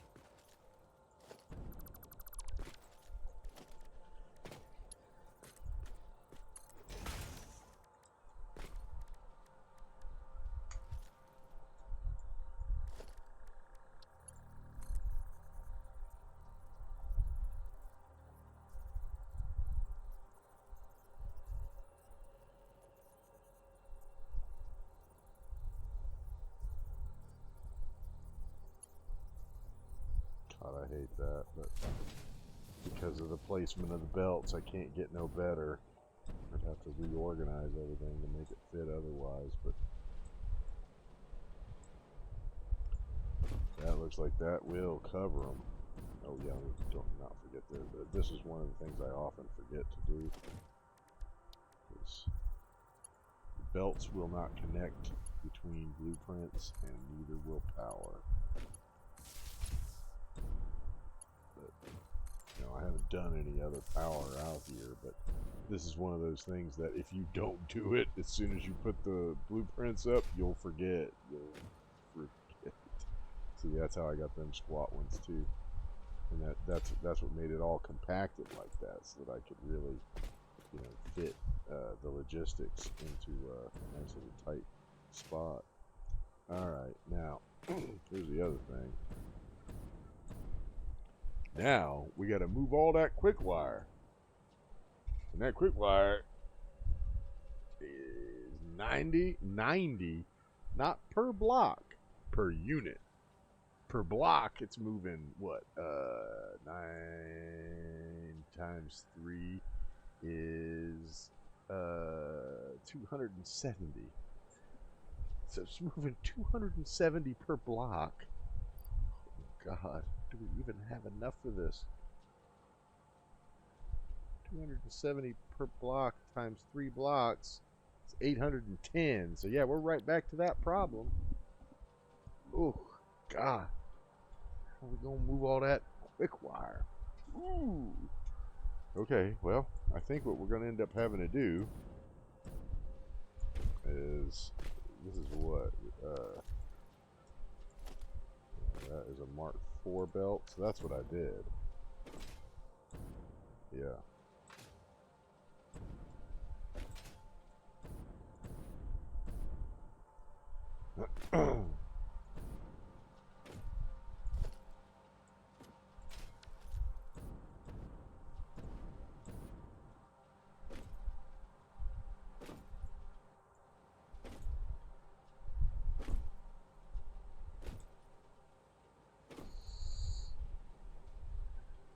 So if I do some quick math and try to figure out how I can load balance that into 2 belts. I did 270 divided by 2. 270 back in would create 405. Divided by 2.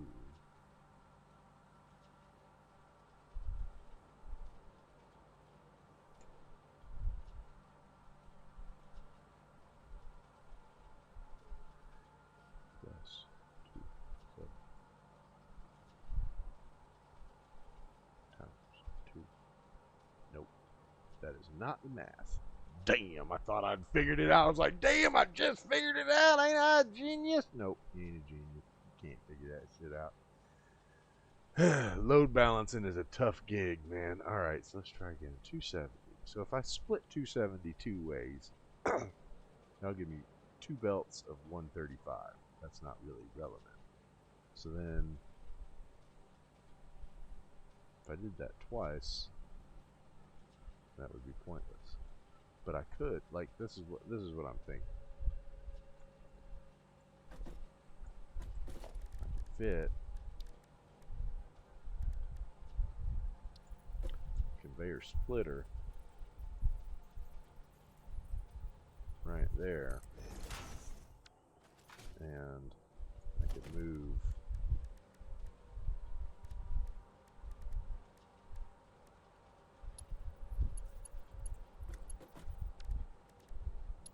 four belt in, and then God.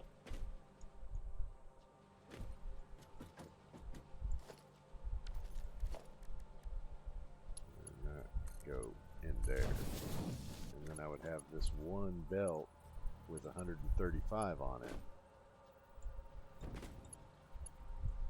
Oh, that would work though.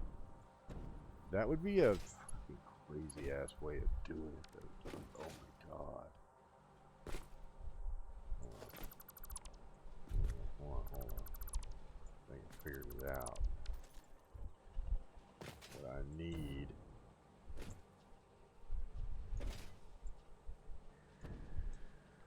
Yeah. So that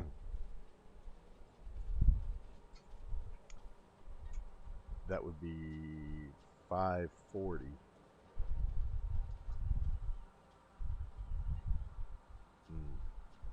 Yeah, because if I combine these two belts,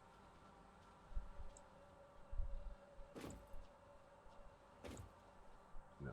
If I split these two and combine one of the splits into there, which is what I just did, that would make 400 on that belt. And then I could take that split belt and feed it in there, and that would make those two equal belts. But that's a lot of crisscrossing.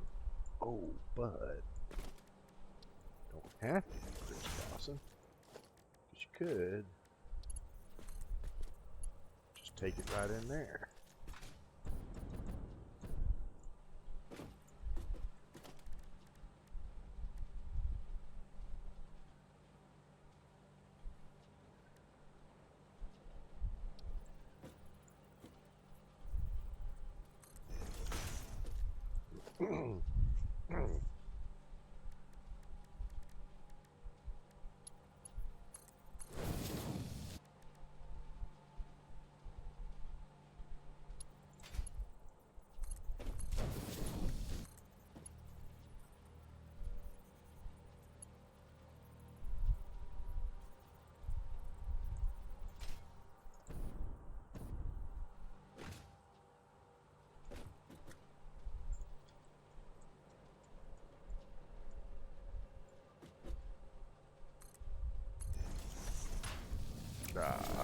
Just a little bit too far. Let's put this sucker here. Where's it at? That pole. Right about there. Take this pole, turn it this way, and say, okay, I want to go 1, 2. Yeah, I think that'll do it. Mark 3 belt. Mark 3 belt. Yeah.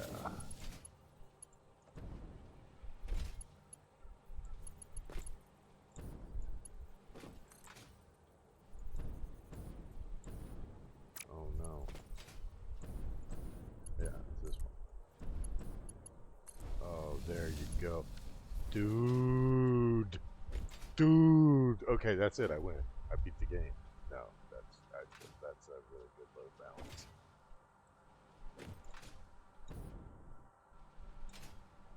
I would just put that one right there.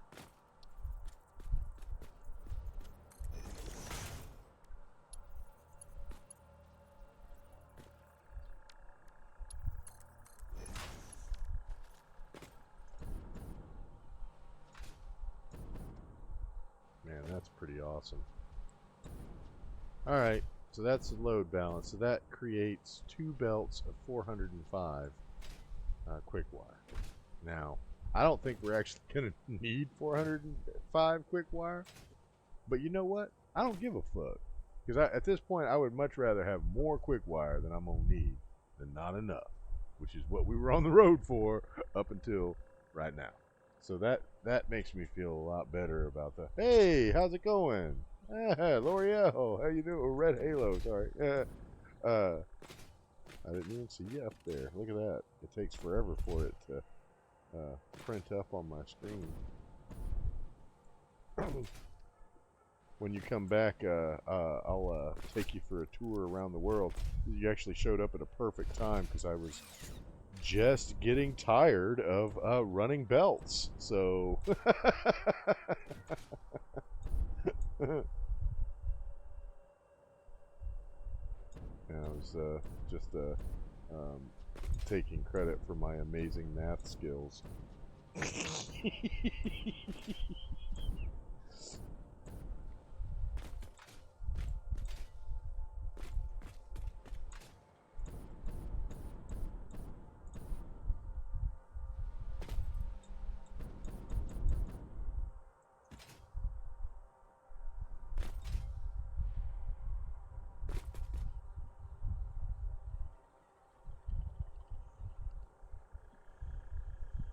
Let me know when you're back.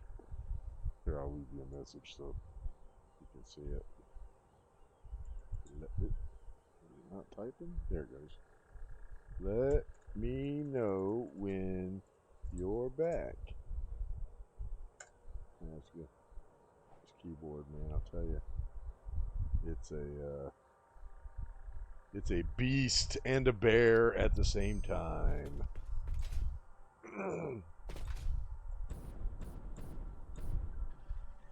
Yep, I got plenty of jetpack fuel. Look at that. Man, we have really burned through some material in this project, I'll tell you that. So that's the quick wire. That is most likely resolved. While I'm waiting for L'Oreal to come back, I'm going to do the belt work on these bitchy copper sheets.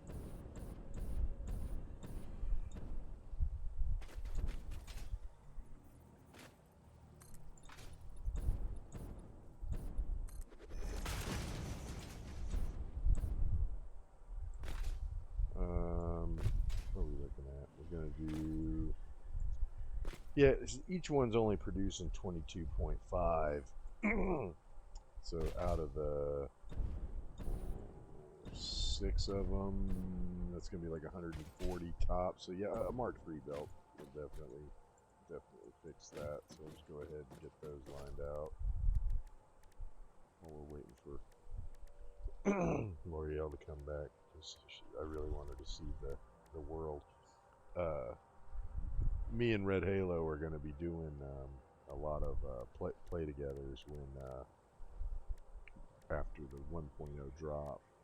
So I've been asking her to pop in so I could show her the world a little bit. Conveyor merger? Yeah, merger. Needs to be a merger. There's a bunch of this crap going on all over this lake.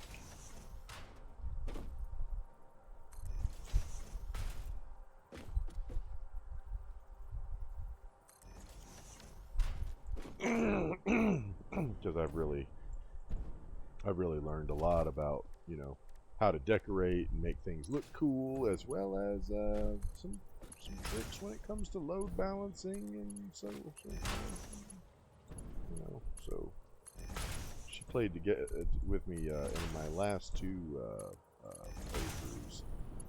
She was with me there.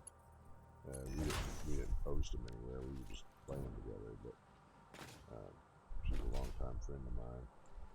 Let's see, conveyor belts. Yep, that was the 3 right there.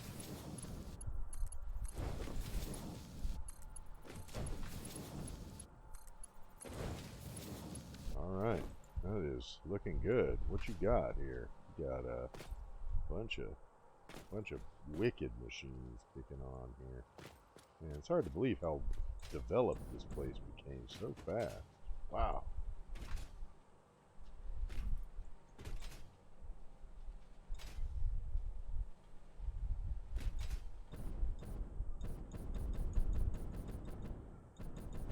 I'll go get to my tractor so I can give her the driving tour first, and then I'll take her for the around the world tour with my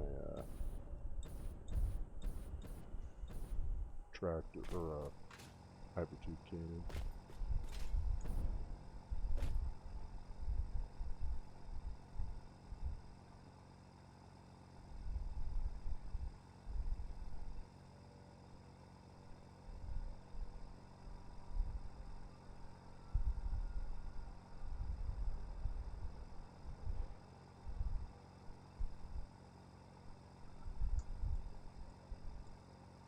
What the hell was that? Oh, that's that, that's the...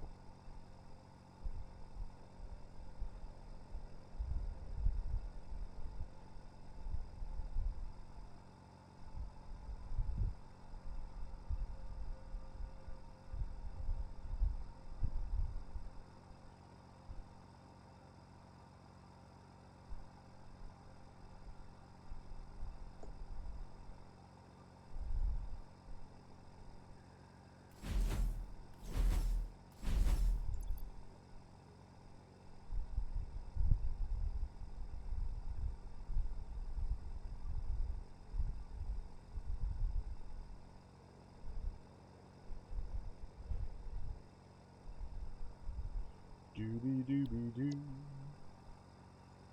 Doobie doobie doo, doobie doo. And that is quite a layout. This place is going to get busy too, because we're going to be putting in the line of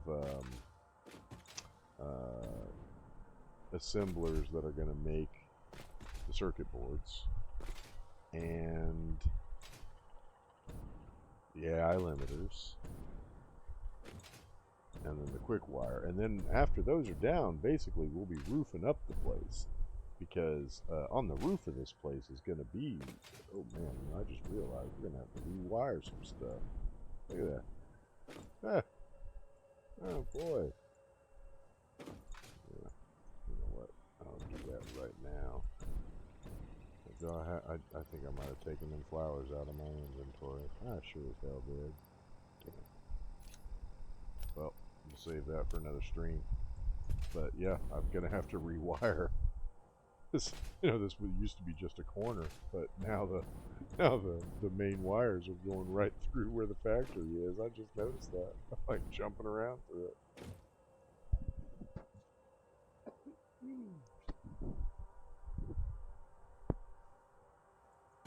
But yeah, so there's going to be a bunch of other machines inside here. I mean, that's why I had to just resign myself to a lot of it. A lot of the manufacturing is just going to be done in these little clusters around the factory as well. So I mean, this is kind of like a factory complex. It just gives you an idea of how much material it takes to make these supercomputers. I mean, it is just off the chart.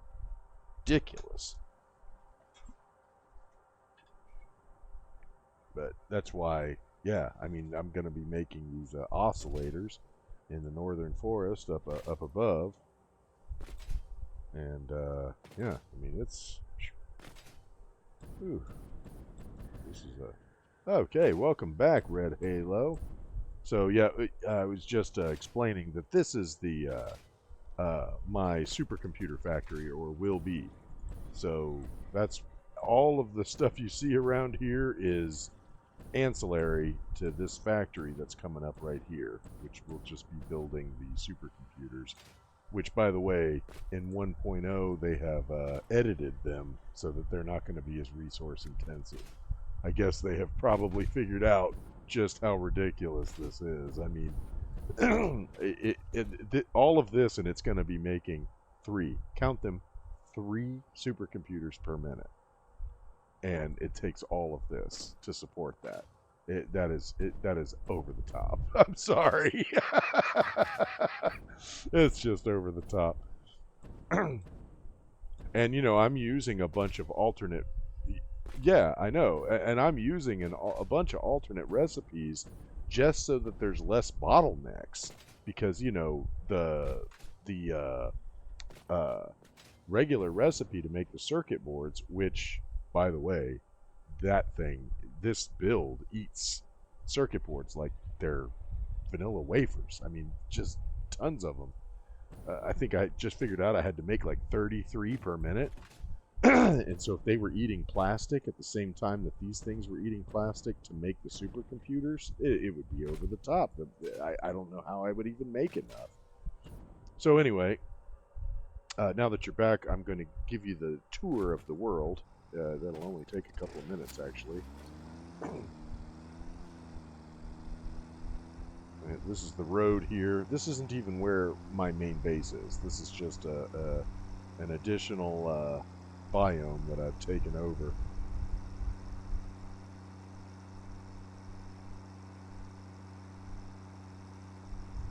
And this is you can see most of the desert is still really unused.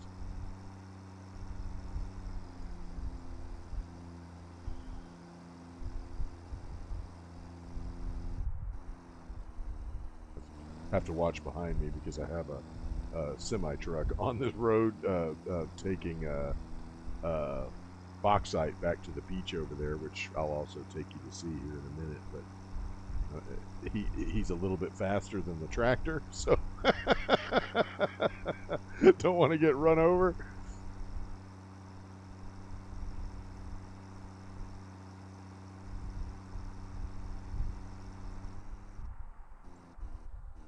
Alright, so this is a tower I made to move the materials up and down cliff faces like that. Yeah, I could. Yeah. It doesn't matter if you do, as long as you're settled on that. You just have to do that every time, that's all. Okay, it looks like it finally straightened out. Yeah, I was having a lot of problems with this because I kept doing the math. It seems like after I loaded the save, it must have corrected. Because I had, like, the fastest belt. No, it's still shutting down. I don't understand this machine. It makes no sense at all. The math says that it should, this belt should be taking that material out of there at full clip without any shutdowns, and yet it still keeps shutting down. There are some math fuck-ups in this game that I've detected on a few levels.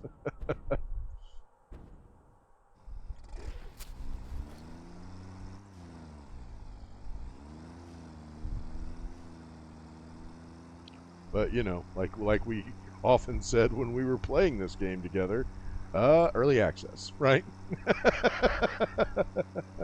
Yeah. Well, that's basically the Red Forest. It's a part of the Red Forest that's kind of out. As you can see, the Red Forest is right up there. I mean, yeah, almost got run over by the truck.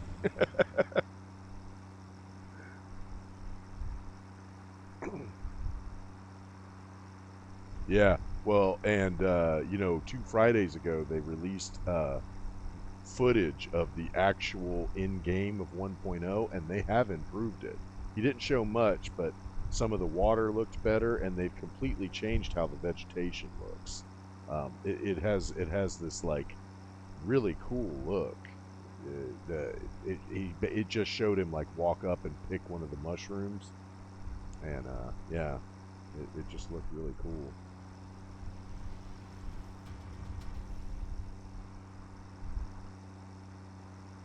I mean, this area, this is one of the first areas they did. It was basically this and the grassy fields. Those were the two original areas, and then they just kind of branched off from this. So this, this is like probably going to look completely different by the time that they're done. As you look at like how well we're going to be going to the Dune Desert here in a minute. That's where my base is.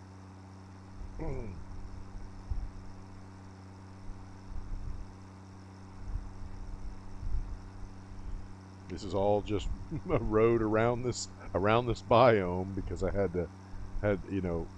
the only place you can get bauxite is up in the red forest, and I hate building up there because there's trees that they treat as solid objects, but you can't destroy them, you can't cut them down. They're those bamboo trees, and so everything has to be built over water or like high in the air, and you're already so high in the air up there. It's crazy. Oh yeah, hold on. Well, I'll just have to remember before I leave. I gotta drive him through that so he gets his fill up of coal. So this is the aluminum project that I've got down here on the beach, and it's basically spitting out all this scrap.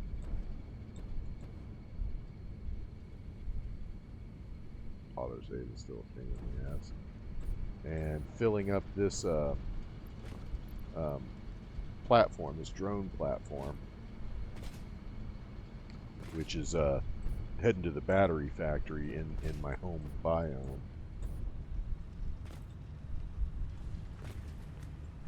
If they're going to fix what?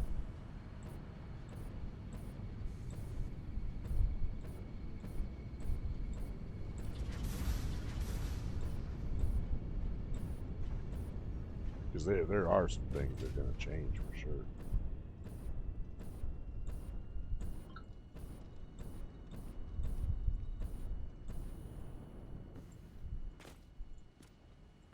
Yeah, that was a... Oh, yeah, they're going to change that for sure. Yeah, because there's no reason. I mean, why would they put a tree that you can't even cut down? It's just, they're going to change it. Because there's a... I think it's just one of those areas that was kind of newer, and they were trying some different textures for plants, and they just, kind of left it half-assed and half-finished, to be honest. The trees look great, those bamboo trees that they make, because they got like the red segmented stalk. They look really cool, but you can't do anything with them, and they're just in the way. It's like so weird. Come on, I'm waiting for this truck to drive off because I don't want to get in front of him. There he goes. Let me get my, yeah, I had to get my tank refilled too. He's gonna be slow. I don't know why you're so slow. Truck's faster, and when I drove this path, let me tell you, I was foot on the gas.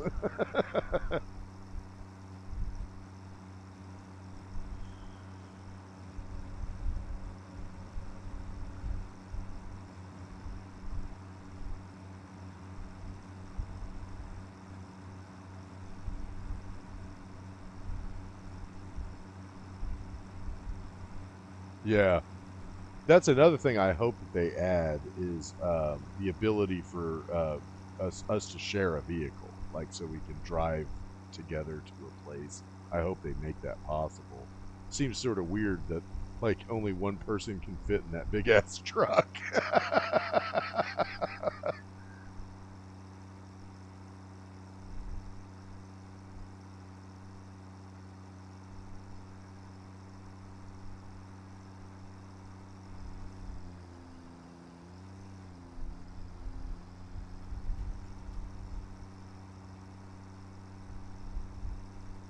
All right, so that is everything in the Rocky Desert. So now I'm gonna show you how these hyper cannons work. Yeah, really. Yeah. Yeah, well, and they've said before that they really want this game to be uh, heavily co-op. Like that's always been something that they wanted to focus on heavily. This is this little building I made. I call it the Promenade, and I've been sticking them around around the world, basically anywhere where the geysers are for uh, geothermic power or whatever you call it. Yeah, geothermal power. Yeah.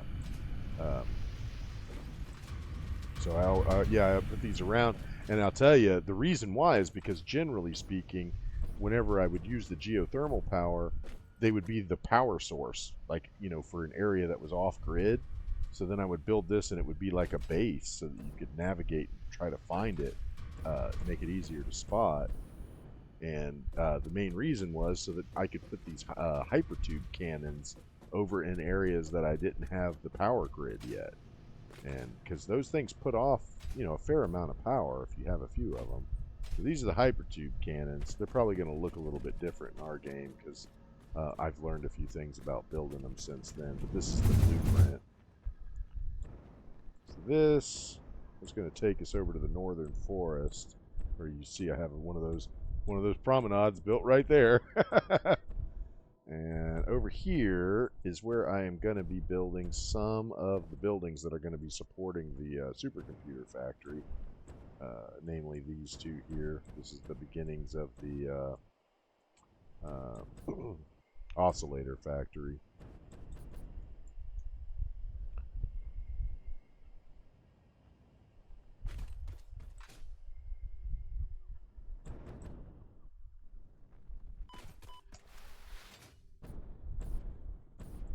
Built that too.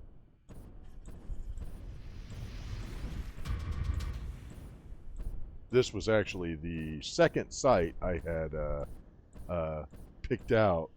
Yeah, I know. Yep, I know. It's the hypertube cannons are crazy fast, man. Wait do you see? I mean, that's two biomes, right? So I just went from one biome to another, and I can use them to get all the way to Blue Crater. It's crazy.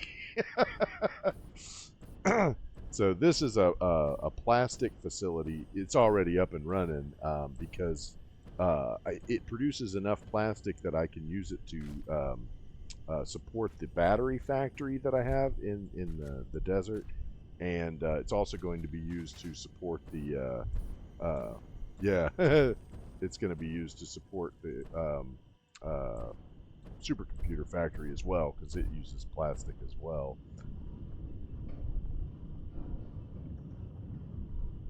So then we will now head to my.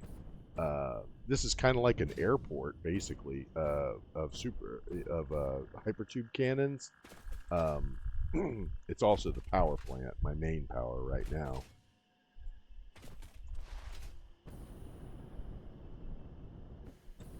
Yeah, I made all the. That's my base color for my pipes. They're always red. I thought it looked pretty cool too.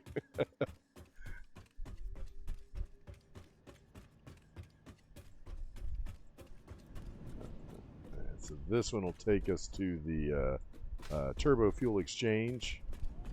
Kind of see it off in the distance there. And I'm using a train on that one. I'm actually really proud of this one. It turned out really cool looking. So you see I've got these platforms that extend off of it. And that's where the hypertube cannons are that take us all around this biome. Here's the item room where you can pick up plastic and turbo fuel and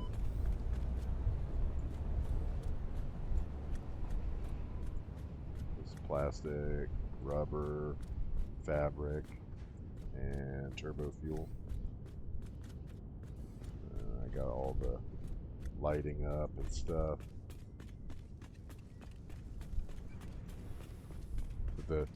The real attraction is these. This is my hallway where all the power is made, basically. So it's just like pumped right into the walls there. All the way down. I really love the lighting in here. Just goes right to the end.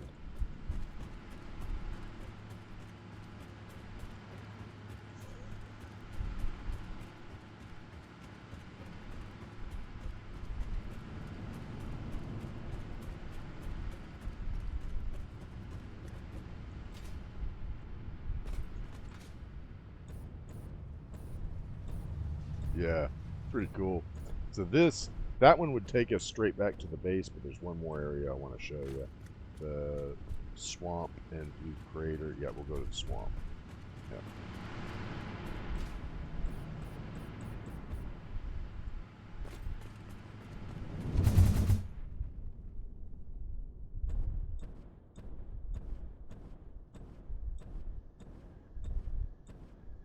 So you notice the jetpack fuel really lasts a long time because I'm using that packaged uh, liquid biofuel, and you know, we skipped over it because I didn't think it would be worth a damn, but it it really is. It's every bit as good as regular fuel, but it has a much longer burn, so it's great for jetpacks. You can really when you use them in conjunction with the hypertube cannons, you can just really make some distance. But even if all you've got is the parachutes, you can still get pretty far. It's just the parachutes kill all forward momentum. That's the one problem. They're still good for getting up high and getting a pretty long drift out of them. See, I had to set up like a little base because I was doing my exploration out here. I love the way the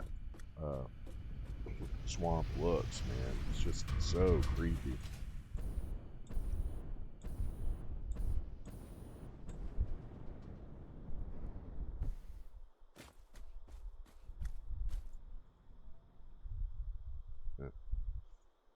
Yeah. Yeah.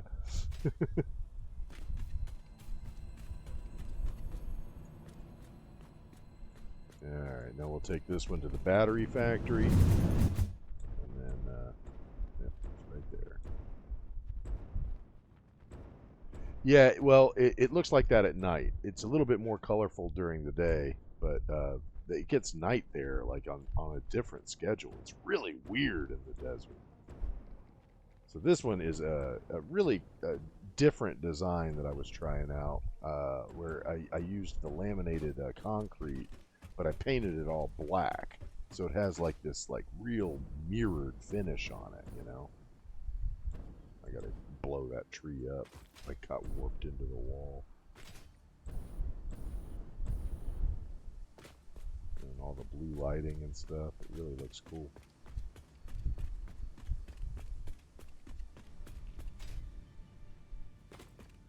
So we'll first take you into the subfloor, which is where most of the building's logistics is.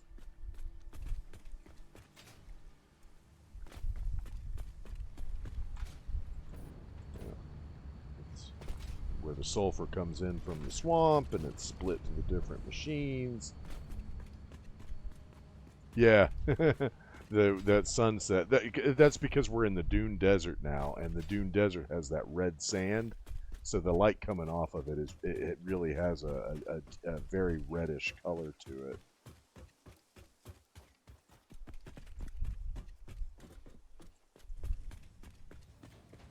There's the production floor. These are the guys making all the batteries.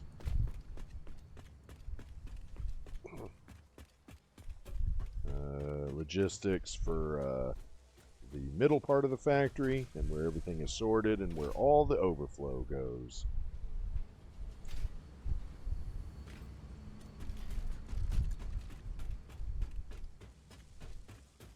And then up here is where the aluminum alclad sheets are made, and where the awesome sink is, which is the final destination of all the overflow. I also stuck this little container here to pick up some batteries, so it fills up before it starts sending the rest into the sink. But yeah, I've got a better understanding of logistics now, so I'm able to do a lot more complicated belt work and stuff. In fact, I should show you the sushi belt that I'm using in the basement of the turbo fuel factory. I got two tractors running here. One's bringing wire, and the other's bringing copper ingots.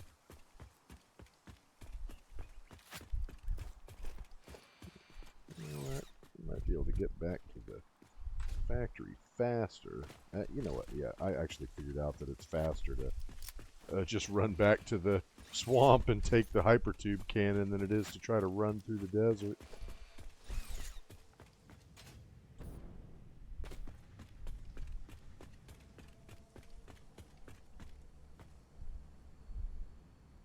It's also safer because I got it all paved over and stuff, you know.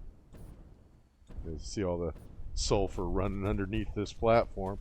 This was a blueprint, like a just a bus for a single belt. But I hooked a power line to it too, so it could take power out to the miner that's out there. Because you know, the only thing I had that really had power out there was the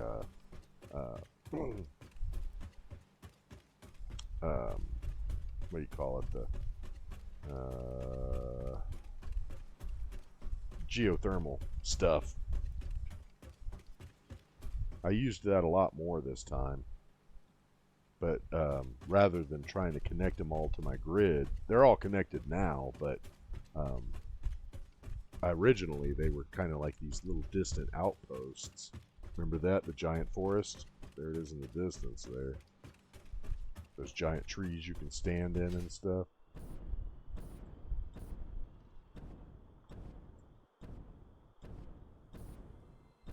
Yeah, see, it's a little more colorful out here now.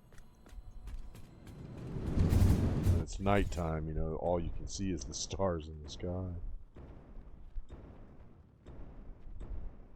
Yeah, they really look cool.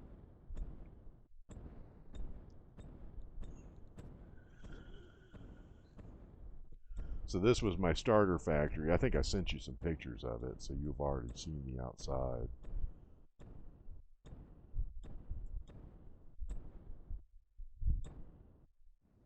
I painted it like a...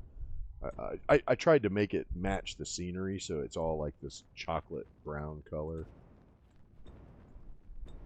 But it ended up looking reddish anyway because of the light coming off of the the sand.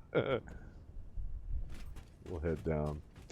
This is the main production floor right here. All the machines just ticking away.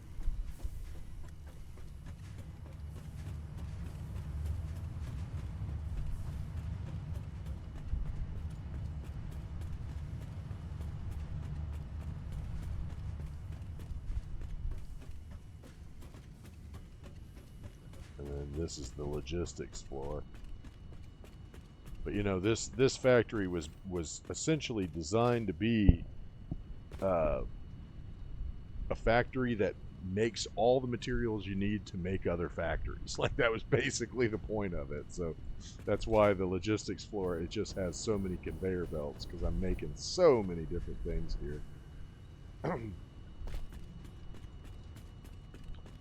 this is this little custom entrance I made with the blue lighting.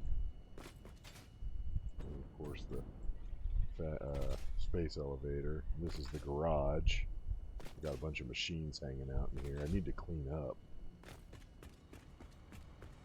And we'll head back to the roof and I'll show you the item room up there. I'm really proud of this item room. I really like the way the lighting looks and all that. It really is neat. Yeah, the hardest part in the desert is water, but there's a lot of coal deposits right next to the ocean there. So you just have to deal with the fact that you're on a really high plateau above the ocean. But if you do it right, like this was my first power plant, and if you look, it's like, you know, right next to the base. I mean, so I had a power plant right next to the base. I didn't even have to go anywhere, you know. I mean, it took a while before I even left this area, you know. I've got this huge power plant right here.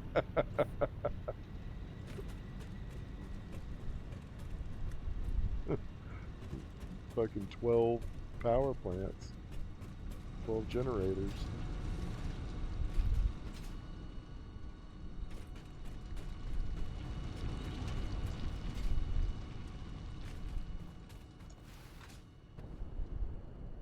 Yep. This is below the factory. This actually was my base camp in the beginning. And so then I just built this thing right on top of the base camp and slowly started removing the old machines and porting everything up.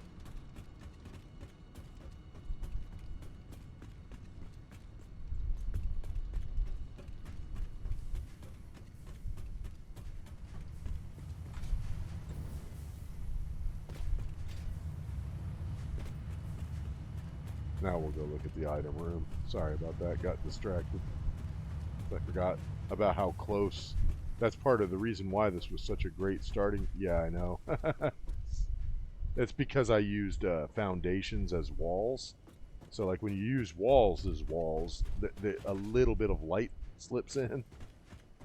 But if you use foundations as walls, no light. No light from outside gets in. It just depends on how you want to design your walls. Yeah, so here's the item room. I sent you a picture of it, but I don't think it really did it justice. It's just so nice and organized and easy to get around in. Yeah, really cool.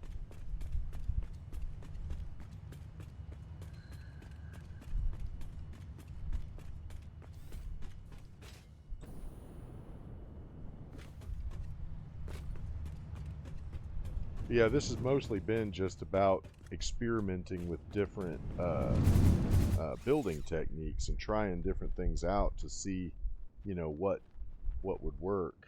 And yeah, you know what? I'm gonna wait here for the train so you can see the train. We'll ride the train over to the.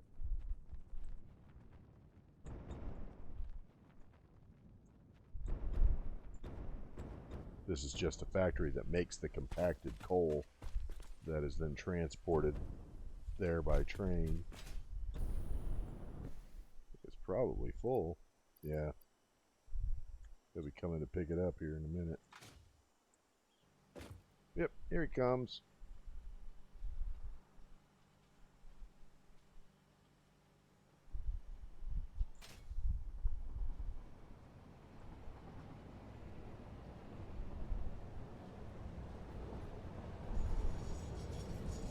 The train, unlike other vehicles, I can actually ride it without turning off the autopilot. So I can just get in and let it keep doing its thing. So it's going to load up the coal and then it'll take it over there.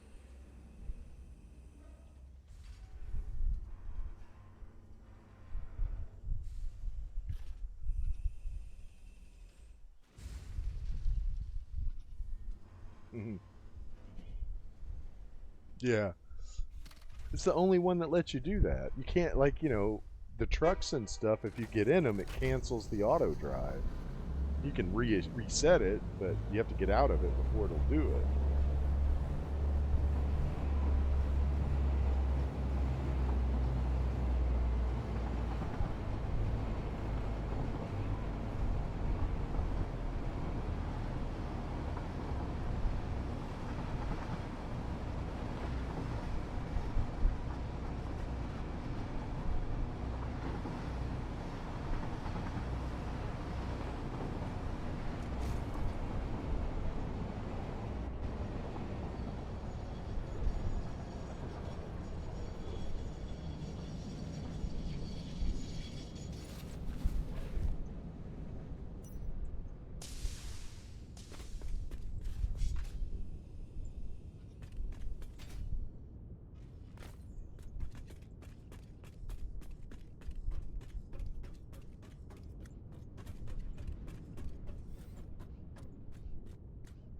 This is my subfloor. This is actually the reason I wanted to come back here. I wanted to show you this sushi belt, which is something that I had always tried to experiment with, but I never really had much luck with it. But this time I think I figured out how to do it. So basically what makes a sushi belt a sushi belt is that it has multiple items on it. So like this one's carrying this polymer resin, and then you can see the fabric is being lowered right onto the same belt, and rubber onto the same belt, and plastic onto the same belt at 2 locations. So plastic, everything's being loaded onto the sushi belt. And then over here, you got turbo fuel being loaded onto the sushi belt. It's already reached its destination though, so this is overflow. So overflow only from them. And so then on this side here, this is where fabric is sorted off the belt. So it goes off this sushi belt into a container. Once it backs up and it can't go into the container anymore, it continues on its way to the sink. Same thing with rubber, same thing with plastic. Plastic also actually has another feed, because this is the container, but it'll also continue on into this machine, which turns it into empty packages, empty canisters for packaging up turbo fuel, which then comes down and is fed into a container. So that way all that logistics happens on one belt, and then it's sorted off individually and then fed into the sink at the end. So then that keeps everything constantly running, there's no slowdowns, and everything just runs in perpetuity.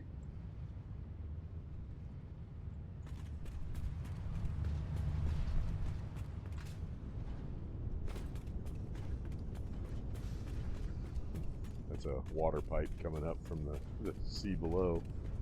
It's kind of hard to tell from this angle, but we're actually quite high. Quite high in the air. We're about 150 meters off the ocean.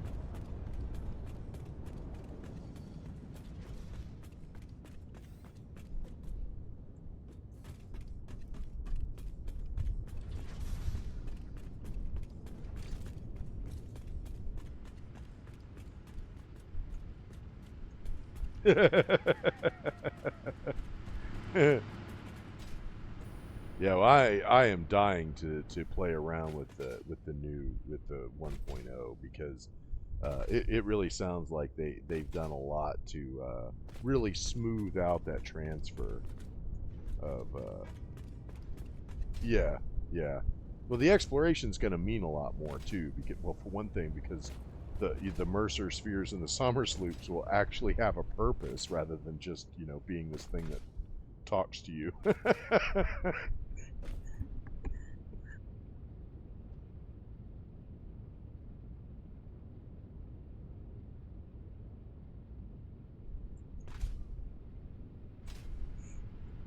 yeah, this actually, I mean, if you notice, I mean, this is a turbo fuel power plant, and it's nowhere near as big as the one that I built in our game.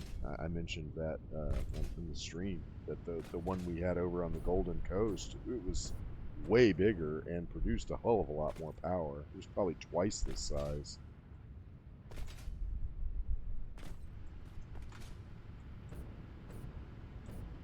But I also built this one earlier in the game.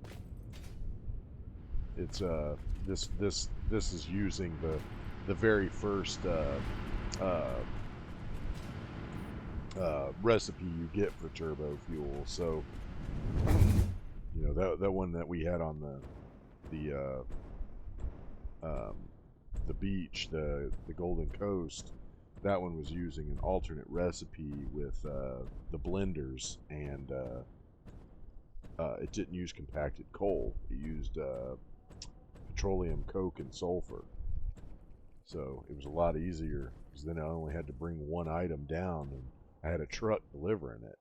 So there wasn't even any rail.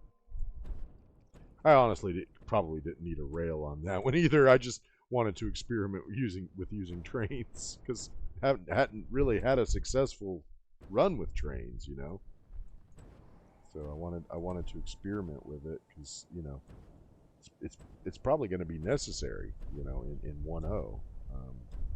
They're really trying to make the trains both easier to use and also more necessary to use. For one thing, they're not going to cost the reinforced modular frame, the heavy modular frames. They're not going to use those anymore. They're just going to use the regular modular frames, which means that you can start using them sooner. Because you don't even get the heavy modular frames until almost the end of Phase 3. or phase two. Yeah, phase two. But still, I mean, it's like at the end of the phase. So it really looks like what they're doing, like partly how they smoothed it out is uh, they've done away with some of the screw bottlenecks, which that created all kinds of logistic problems in the early game because you your only recipe to make screws only creates like 4 screws per minute. You've got these things that are consuming, 12 and 20 screws per minute, and you can only make, one machine only makes like 4 per minute. So you're trying to like make all these screws. There's just no way until you start getting some decent alternate recipes to make screws.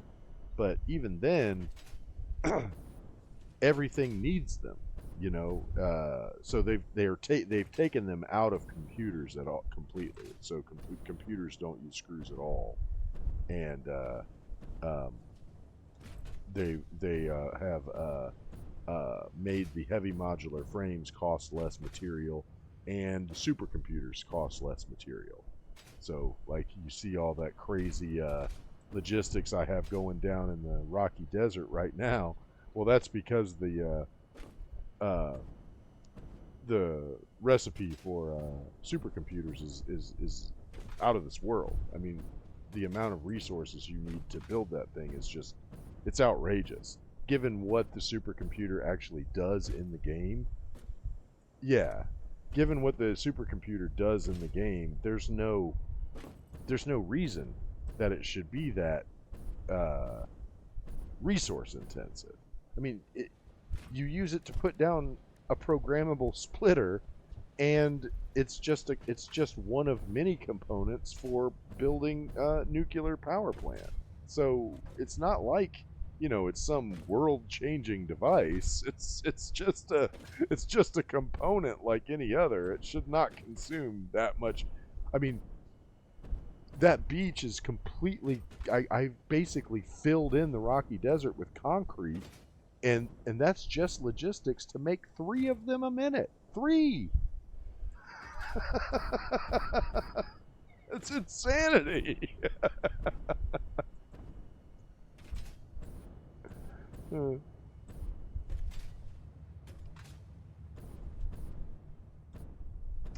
trying to think. There's probably, yeah. I think that's pretty much it right now. I mean, this is almost the end game.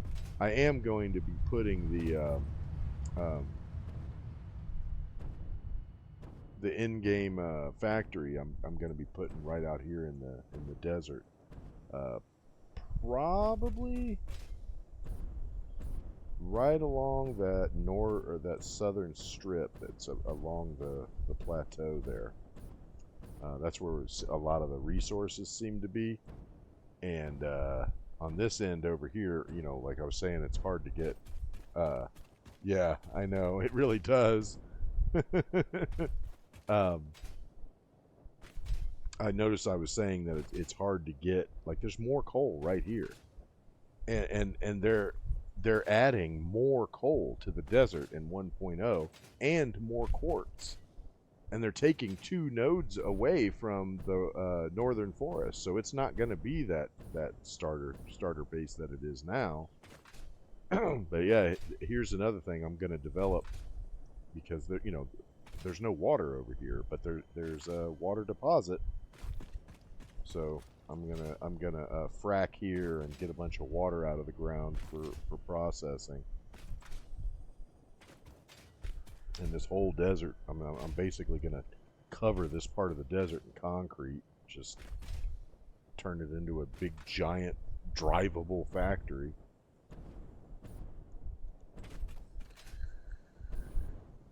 That's pretty much how I'm gonna end this playthrough. Is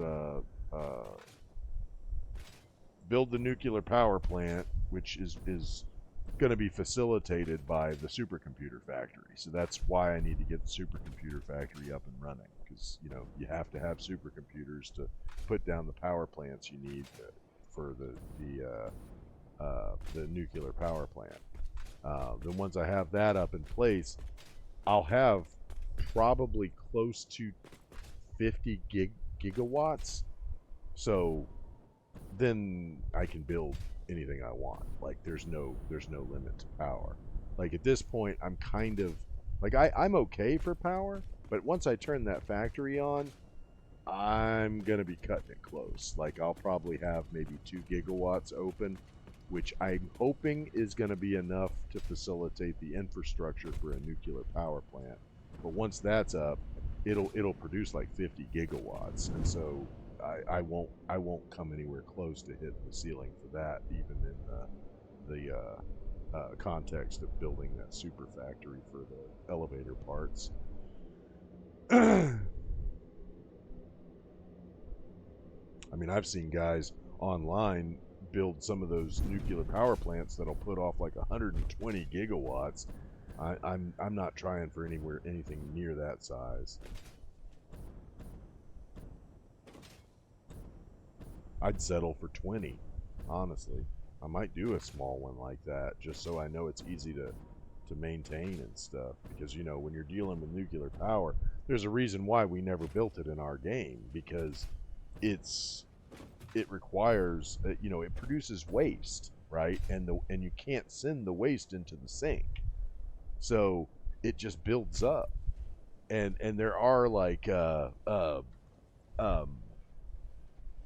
technologies you can unlock which will turn it into sinkable stuff, and you can also then process it back into non-fissile and then fissile nuclear material that you can make into a different kind of nuclear cell. So you can burn it again and just keep burning it again. You can get to a point where you can recycle that waste. But I think most guys actually just turn it into the non-fissile and send it into the sink, so they can get rid of it, get it out of the supply chain completely. And um, uh,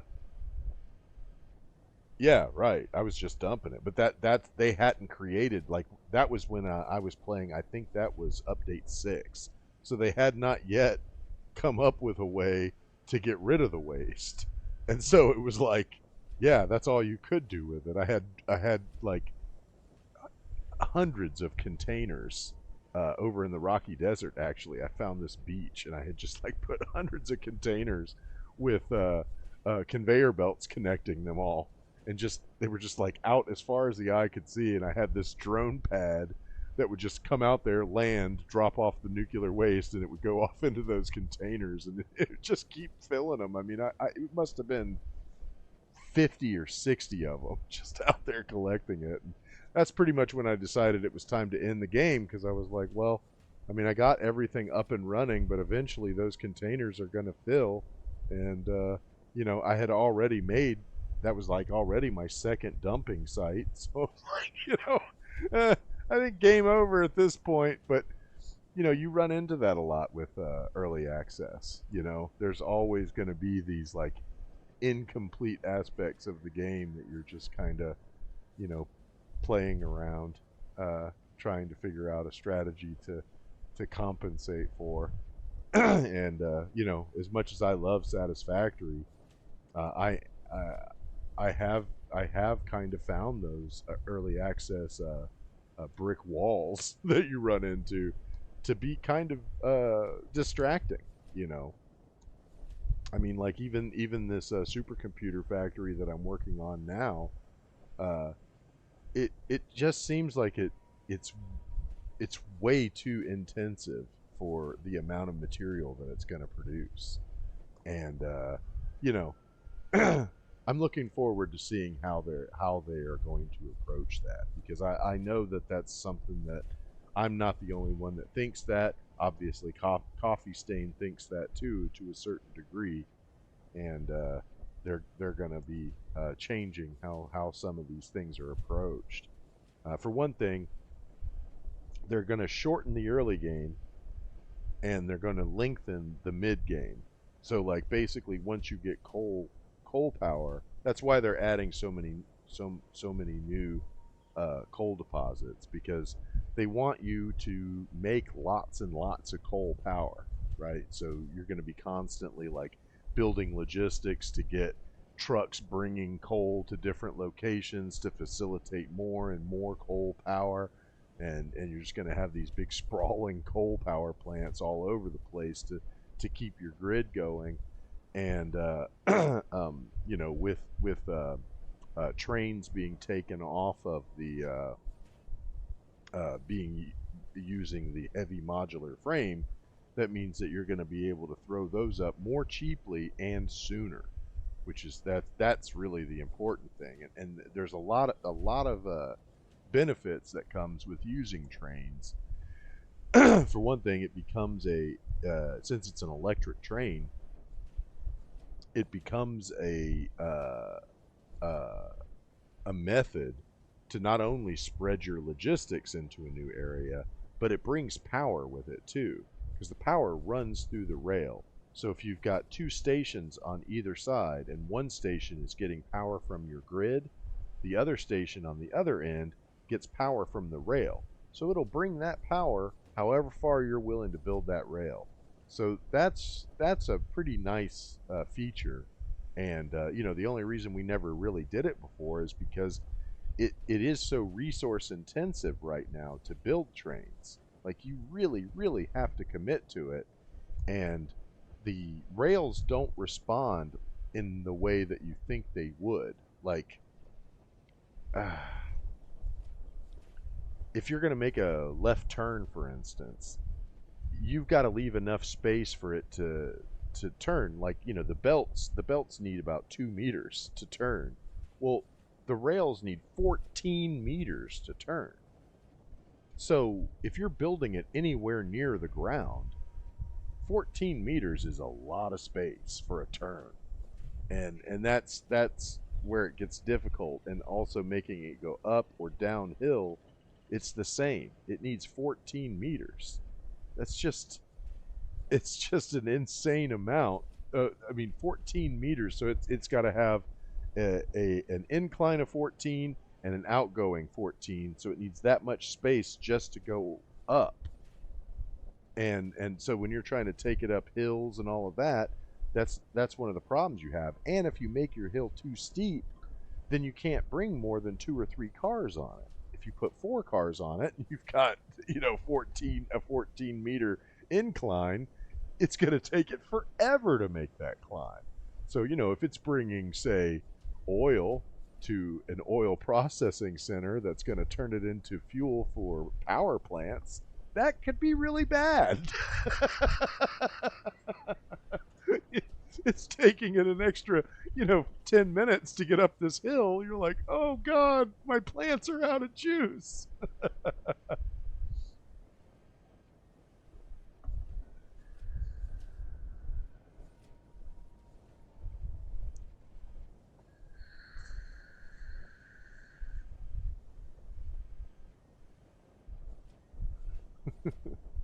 Well, anyhow, I was actually just getting ready to go on a break when you popped on, and um, I got to grab me some dinner and stuff. But I'm probably going to be back on stream in like an hour, and but it's only going to be an hour long stream. I just want to try to tie up some of the logistics on the Rocky the Rocky Desert for the night, because it's going to be a fairly long process to turn that factory on, because I'm going to have to build probably at least 1 or 2 more ancillary factories just to build the components that it's going to need to run that thing. So, I mean, it's probably going to be about 2 days before that factory comes on. But I'm hoping that I can get that factory on running and ready for the purposes I need it for within 3 days, 4 days tops, and that will give me 12 days before the full game release. So I'm hoping that 5 days I can build that last factory and get a lot of these um, elevator parts built, before the full game release, because I would like to end this I've been calling this save game the pre 1.0. So I'm hoping that I can end the pre 1.0 with a little bit of time before the actual release. So we'll see how that goes. But anyhow, thanks for stopping by. I'll shoot you a message on Twitch, and we can shoot the shit for a bit. But anyhow, I'm gonna go ahead and turn off the sound and put on the goodbye music.